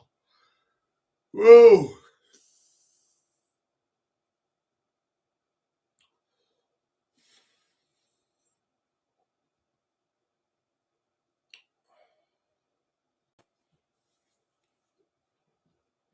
I've been live for 3 hours and 30 minutes.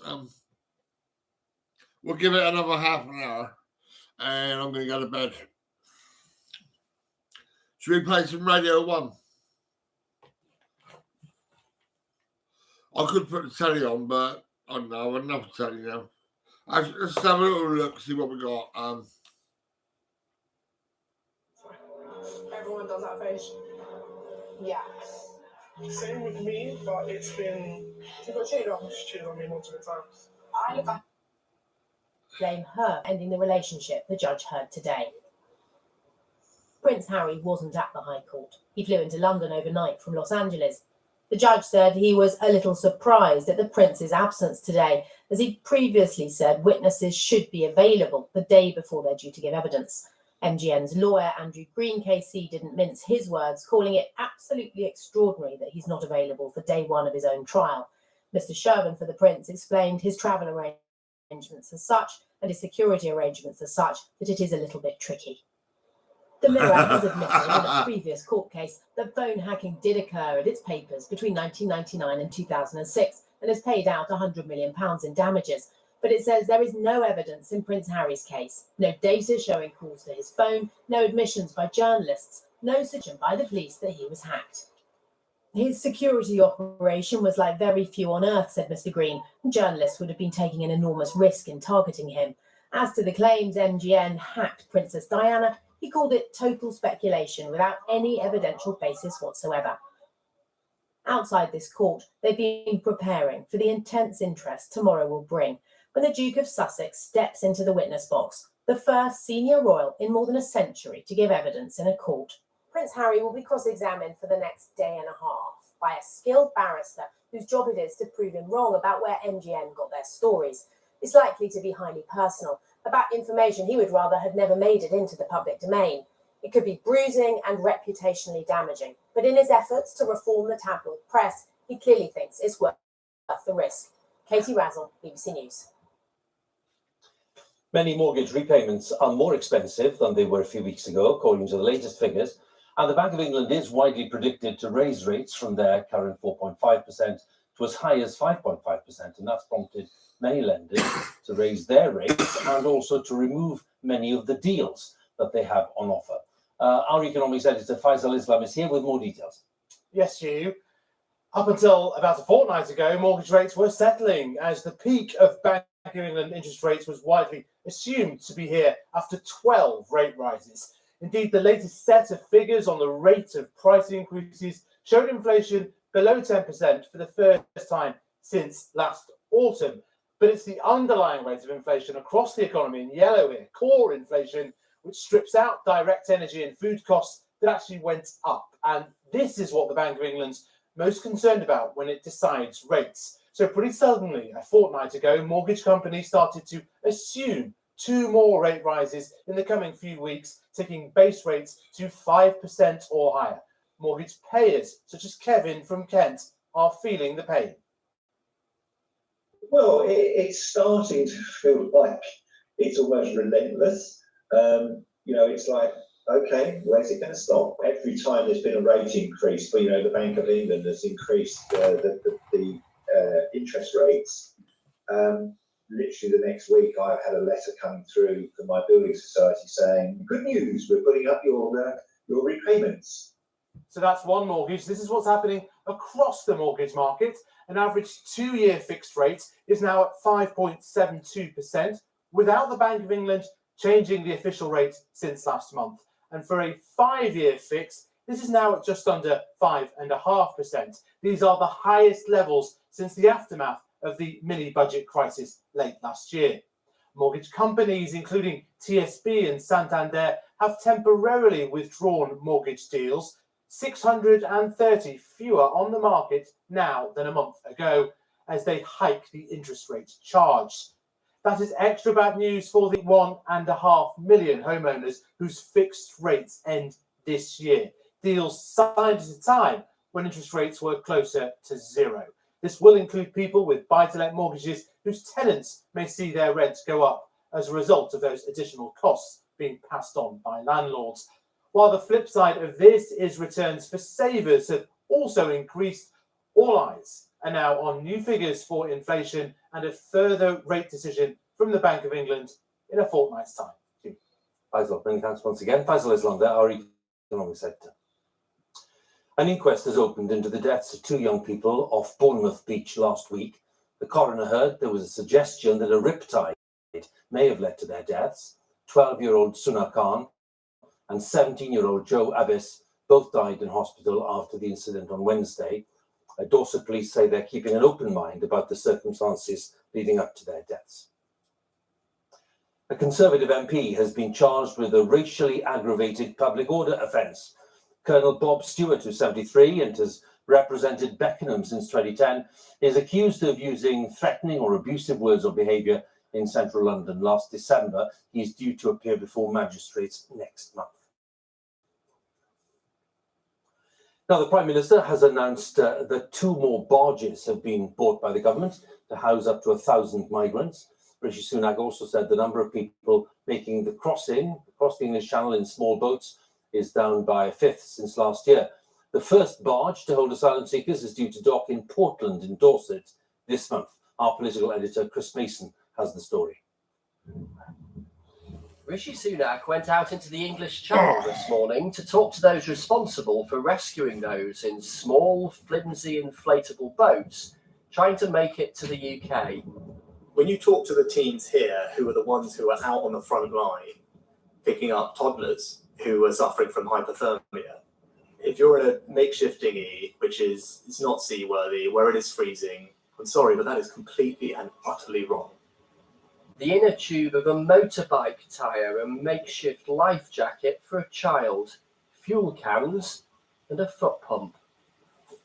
Addressing reporters in Dover, the Prime Minister claimed the government is making progress with what has been a problem getting bigger and bigger, but the progress is modest. Is it credible to promise to stop them? Literally no more boats. For the first time, numbers are down. So this year, January to May, the numbers crossing are down by 20%, down by a fifth. We haven't seen that before. And it is specific to the UK, because if you look at what's happening in Europe, the numbers so far this year are up.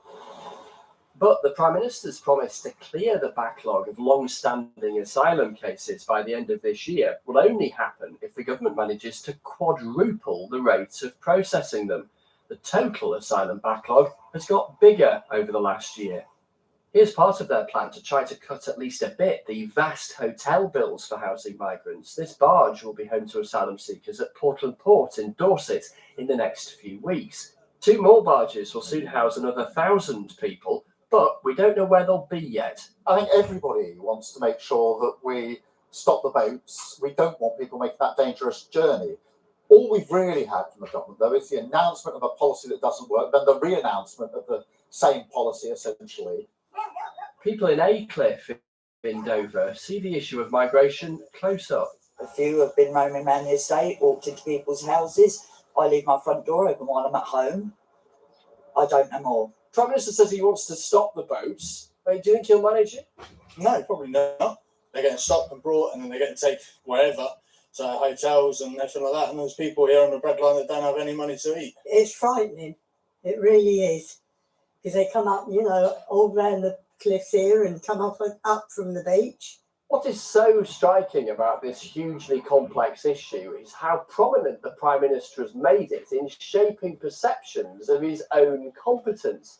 He wants to stop the boats, not just reduce their number, and that is very, very difficult. Then there's the issue of the backlog of asylum seekers, the cost of their accommodation, the difficulty of returning them home or elsewhere. Steady progress still leaves a huge problem for this government and any successor. Chris Mason, BBC News in Dover. In Afghanistan, doctors have told the BBC that there is a catastrophic mental health crisis, particularly among women and girls, and they report a sharp increase in the cases of suicide. The United Nations has also raised concerns about the latest trends. BBC's Yogita Lime has travelled to different parts of Afghanistan, colleagues Imogen Anderson and Sanjay Ganguly, to investigate what is going on. I just want someone to hear my voice. I'm in pain, and I'm not the only one. Most of the girls in my class have had suicidal thoughts. We are all suffering from depression and anxiety. In her 20s, this Afghan student told us why she tried to end her life. We're hiding her identity to protect her. Going to university and meeting my friends was the only comfort and happiness I had in my life. When it was banned, I started spending a lot of time alone at home with just one thought on my mind, that nothing was ever going to be okay again. One night, I tried to take my own life. Her words give an insight into a less visible yet urgent crisis facing Afghanistan, particularly its women. In a patriarchal society, especially one worn out by a long war, 1 in 2 people, most of them women, suffered from mental health issues even before the Taliban took over. Now, experts tell us the situation is worse than ever before. I'm really sorry for your loss. Can you tell us what happened? We spoke to the father of a girl who took her own life on the first day of the new school term this year. He's in a remote province. Till that day, she had believed that the schools would eventually reopen. But when it didn't happen, she couldn't cope. She became extremely distressed and took her own life. What impact has it had on you and your family? Our life has been destroyed. Nothing means anything to me or to my wife anymore. We are at the lowest we have ever been. 5 other families also told us their daughters killed themselves for similar reasons. We started looking into this issue because we saw an increasing number of articles in the local news reporting suicides from different parts of the country, partly because of the stigma associated with it, and partly because the Taliban aren't recording numbers, official figures aren't available. In the absence of that, we've been speaking to families in different provinces who've lost loved ones to suicide in recent months. We've spoken to people who've attempted to take their own lives. We've seen recent research that suggests 2/3 of Afghan adolescents, mostly female but also male, are suffering from depression in parts of the country. And we've asked numerous mental health professionals to give us their assessment of the scale of the crisis. We met this teenage girl in the presence of her psychologist, who's been treating her since she tried to take her own life. The staying at home without an education or a future, it feels ridiculous. I feel exhausted and indifferent to everything. Education is the only hope we had, and it's been taken away from us. There is nothing left for us now.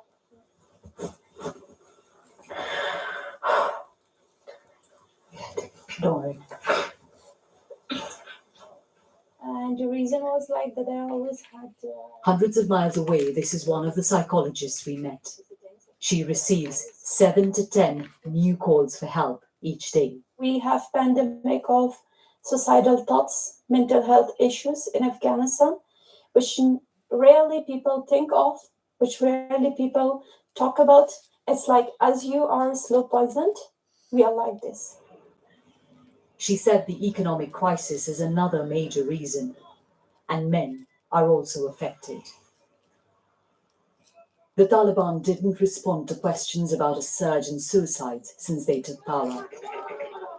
For the first time in 40 years, no part of this country is at war, but its people are not at peace. Yogita Lemay, BBC News, Kabul. A man from Dorset is about to complete an epic voyage, sailing around every island off the coast of England and Wales. Ken Fowler started the challenge to raise money for cancer research. It's taken him now over 3 years, but he's due to finish this week by sailing around the Isle of Wight, his 263rd island. Our West of England correspondent Dan Johnson picks up the story. Ever felt like you're going round in circles? Ken knows that feeling all too well. When I first started planning it, I thought there were about 180 islands. Obviously, maths is not my strong point because it turns out there are 263. This is Longships off Land's End. Hi, Ken. How are you doing? Yeah, absolutely beautiful, Dan. It was so stunning out there. We got the tide calculations hang on, and now it's just pushing me higher. It's so good to have done that. This is just one man in a very small boat. You feel really lonely out there. You talk to birds, you talk to anything. Small things become really exciting. And I'll be really honest, I've probably cried more on that boat in my adventures than I have in any other part of my life. And that's because it's personal. So this is my dad. I sadly lost him when I was only 24 to cancer. He was one of 6 siblings. Sadly, 5 of them died of cancer. So Ken's raising cash and awareness. Nobody's ever done this challenge before because it is just so difficult. Most of the time you've got your feet tucked under a strap and half of your body is hanging out. The windier it gets, the more you have to hang out. I kind of equate it to like doing sit-ups for 5 hours. It hasn't all been plain sailing. He even rescued some teenagers stranded off the Norfolk coast. And all this in something just bigger than a bathtub. I've sailed past a walrus when I was in the Scillies. I've had pubs of dolphins come and ride the bow wave on the boat. I've been past islands where Agatha Christie wrote novels. They say no man's an island, but Ken's surely the closest. This has shown me what an absolute country it is. And equally, we always think of it as such a busy place, but when you get out on the water, it's not. It's really quiet. It has absolutely magical moments. And the rock formations, the wildlife, the scenery, you know, you look out there today, it's absolutely magical. And now there's just one more round trip to go. Big things like this are never easy. And that's why you go out and do them. The last lap, the Isle of Wight. Dan Johnson, BBC News, Cornwall. Time is just 10:30. Chris is with me tonight with the weather. Hi, Chris. Thank you. We've had a bit of a blockage in the weather pattern, if you like, over the last few weeks, and this is exemplified, really, if I've picked two places. This month, Holbeach in Lincolnshire, we've not had a single day with temperatures anywhere near the average. It's been chilly with that cold northeasterly wind, but it's been a different story across western areas of the UK. Castleberg is in County Tyrone, and here temperatures have been up to 7 degrees above average for the time of year. Now we're going to see something of a change in the weather pattern as we head towards the weekend. This area of cloud is Storm Oscar, bringing torrential rain to Madeira. It's quite an unusual low pressure system for the time of year. That moves to the southwest of the UK and it starts to import some much warmer or humid air. And so temperatures this weekend will be rising widely into the mid to high 20s. So it's set to get a lot warmer, but there's likely to be some heavy showers and thunderstorms around as well. So not entirely dry. Now, at the moment, like many a recent night, we're seeing the cloud in the North Sea invading back in across central and eastern areas of Scotland, central and eastern parts of England, reaching eastern areas of Wales. Temperatures 8 to 10 degrees for the most part overnight. And then tomorrow, best of the early morning sunshine will be across western areas, like it's been for ages. This low cloud in the east will slowly get nibbled back towards those North Sea coasts, where again it could linger, coupled with that chilly northeasterly wind. Temperatures just around 14 or 15 degrees, leaving the highest temperatures out west. Again, we could see 23 or 24 degrees Celsius in the warmest spots. For Wednesday, again, it's a predominantly dry day, probably less in the way of that North Sea cloud, and what little we have could linger in one or two areas of the east coast of England, but otherwise more sunshine to go around, so probably more of us seeing those temperatures climbing into the low to mid 20s in the warmest areas. Beyond that, the fine, dry, settled run of weather continues well through the rest of this week, but heading into the weekend, those humidity levels will start to rise, as will the temperatures. Could see highs into the mid to high 20s, but we are likely to see some heavy showers and thunderstorms work in. That will bring some areas rain, and of course, gardeners might want for that because it has been very dry for the last few weeks. Chris, many thanks once again. Chris, there with the weather for us. That's BBC News at 10 on the 5th of June. And there's more analysis coming up for you over on BBC Two. That's on Newsnight, which is just about going on air. And it's Victoria presenting tonight, standing by there in the Newsnight studio. If we look at those people standing by on BBC One, my colleagues in the nations and regions, with all the news where you are. But from all of us on the 10 team, thanks for watching and good night. Good night. Thanks, Hugh. I'm Jo Kent. You're watching South Today.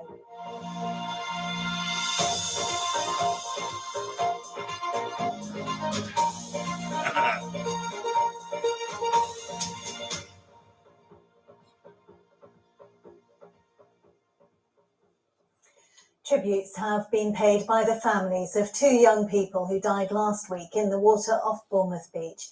17-year-old Joe Abbas from Southampton and 12-year-old Sunna Khan from High Wycombe in Buckinghamshire lost their lives last Wednesday. Today, an inquest into their deaths was formally opened and adjourned. Post-mortem examinations found the provisional cause of their deaths was drowning. A police investigation into the exact circumstances of the incident is continuing. Well, the mother of Sunna Khan, Stephanie Williams, said no parent should have to go through what they're going through. She described her daughter as well-loved and well-liked, and the family's local mosque, where Sunna's funeral was held on Saturday, said the whole community was in mourning. Here at the funeral, we had hundreds of people. The mosque was overflowing with people, and clearly they are all saddened to this shocking news. Joe Abbas's family have described their son and brother as a fabulous young man with a bright future. He hoped to become a chef and was excelling on a catering course at a college in Southampton. Fellow students were told today that Joe had died. They talked about him being a great friend and inspiration as Jane Zingham reports. This was Joe Abbas just a week before he died.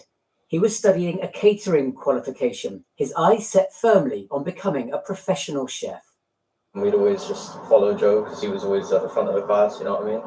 So he was obviously very passionate about cooking, and I think it's a tragedy that he can't follow his dreams. Joe was a popular student at City College, Southampton. His friends say he was inspiring and great fun to be around. Everyone here loved him. We all had very special relationships close to him. Working with him, especially on like smaller tasks and projects, he keeps you motivated. He definitely knew like where he wanted to be. Joe's family say they are heartbroken and devastated by his death. He was kind and generous, loving and caring, hardworking and funny, they said. We were privileged to have him in our lives for 17 years, and we are so sorry he will never fulfill his dreams and ambitions. That ambition was also evident outside of his studies. He was a trainee chef at Southampton Football Club, helping with match day catering. Saints today paid tribute to a cherished member of the club's football family. At Joe's college, teachers are feeling the loss of a young man who had a bright future. He is a rare gem, and he's one of those students that makes an impression from day one.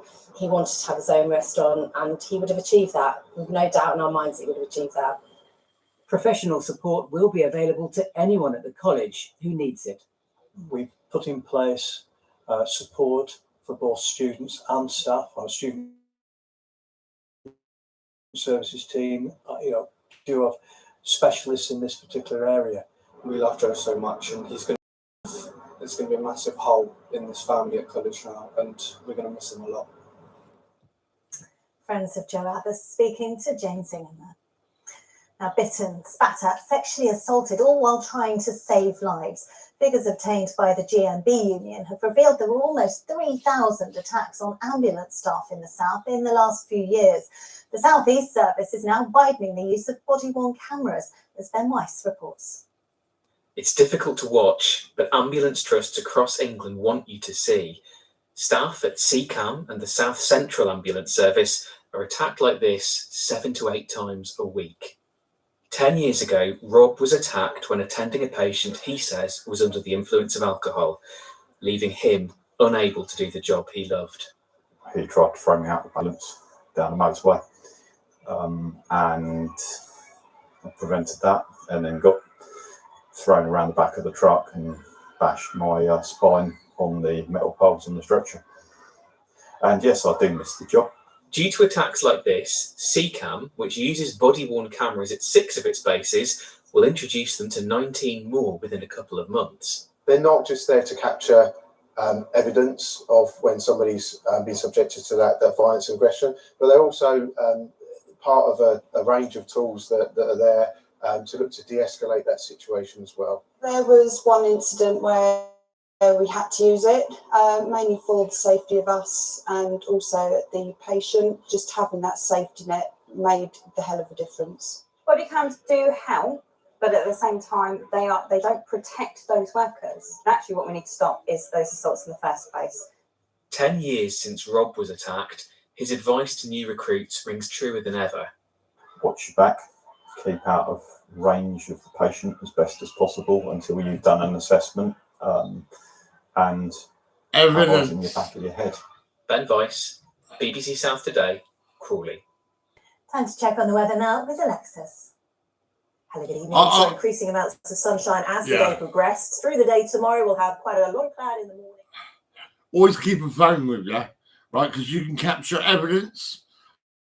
You can catch the police. When I was at 1 o'clock in the morning outside the hospital, Winchester, right, freezing, right, and I lit up a little joint which I had in my pocket, and then she called about 5 police officers, and they took my weed off me. But the thing is, the police could give me a lift home, right?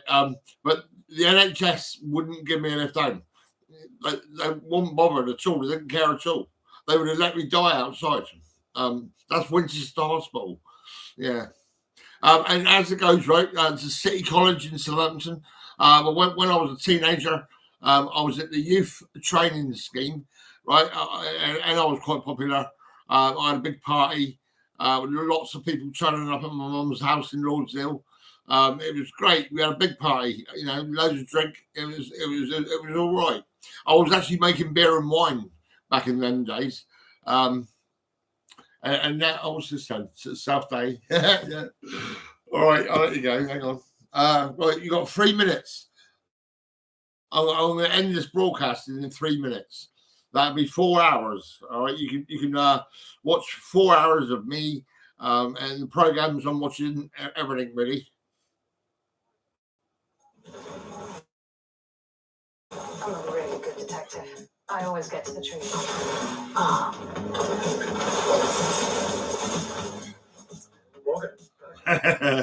Yeah, I better just turn the volume down and say goodbye. Yeah, because I'll be back. I'm live all the time, every day, all the time. I talk to scammers, liars, and beggars, all sorts really. A lot of different people around the world. I see a lot of stuff. It's crazy.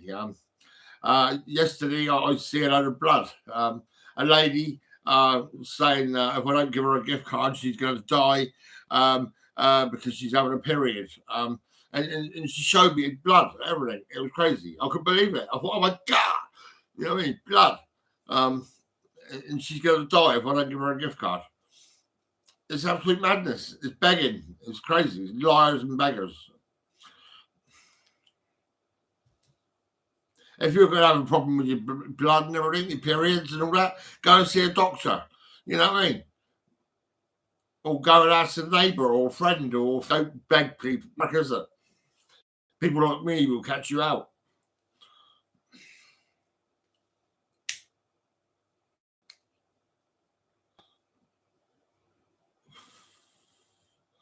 Yeah, right. You've got 20 seconds.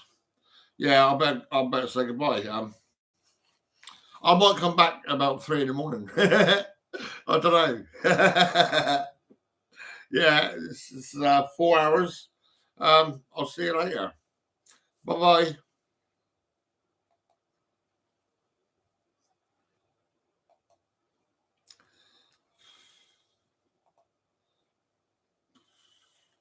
See ya.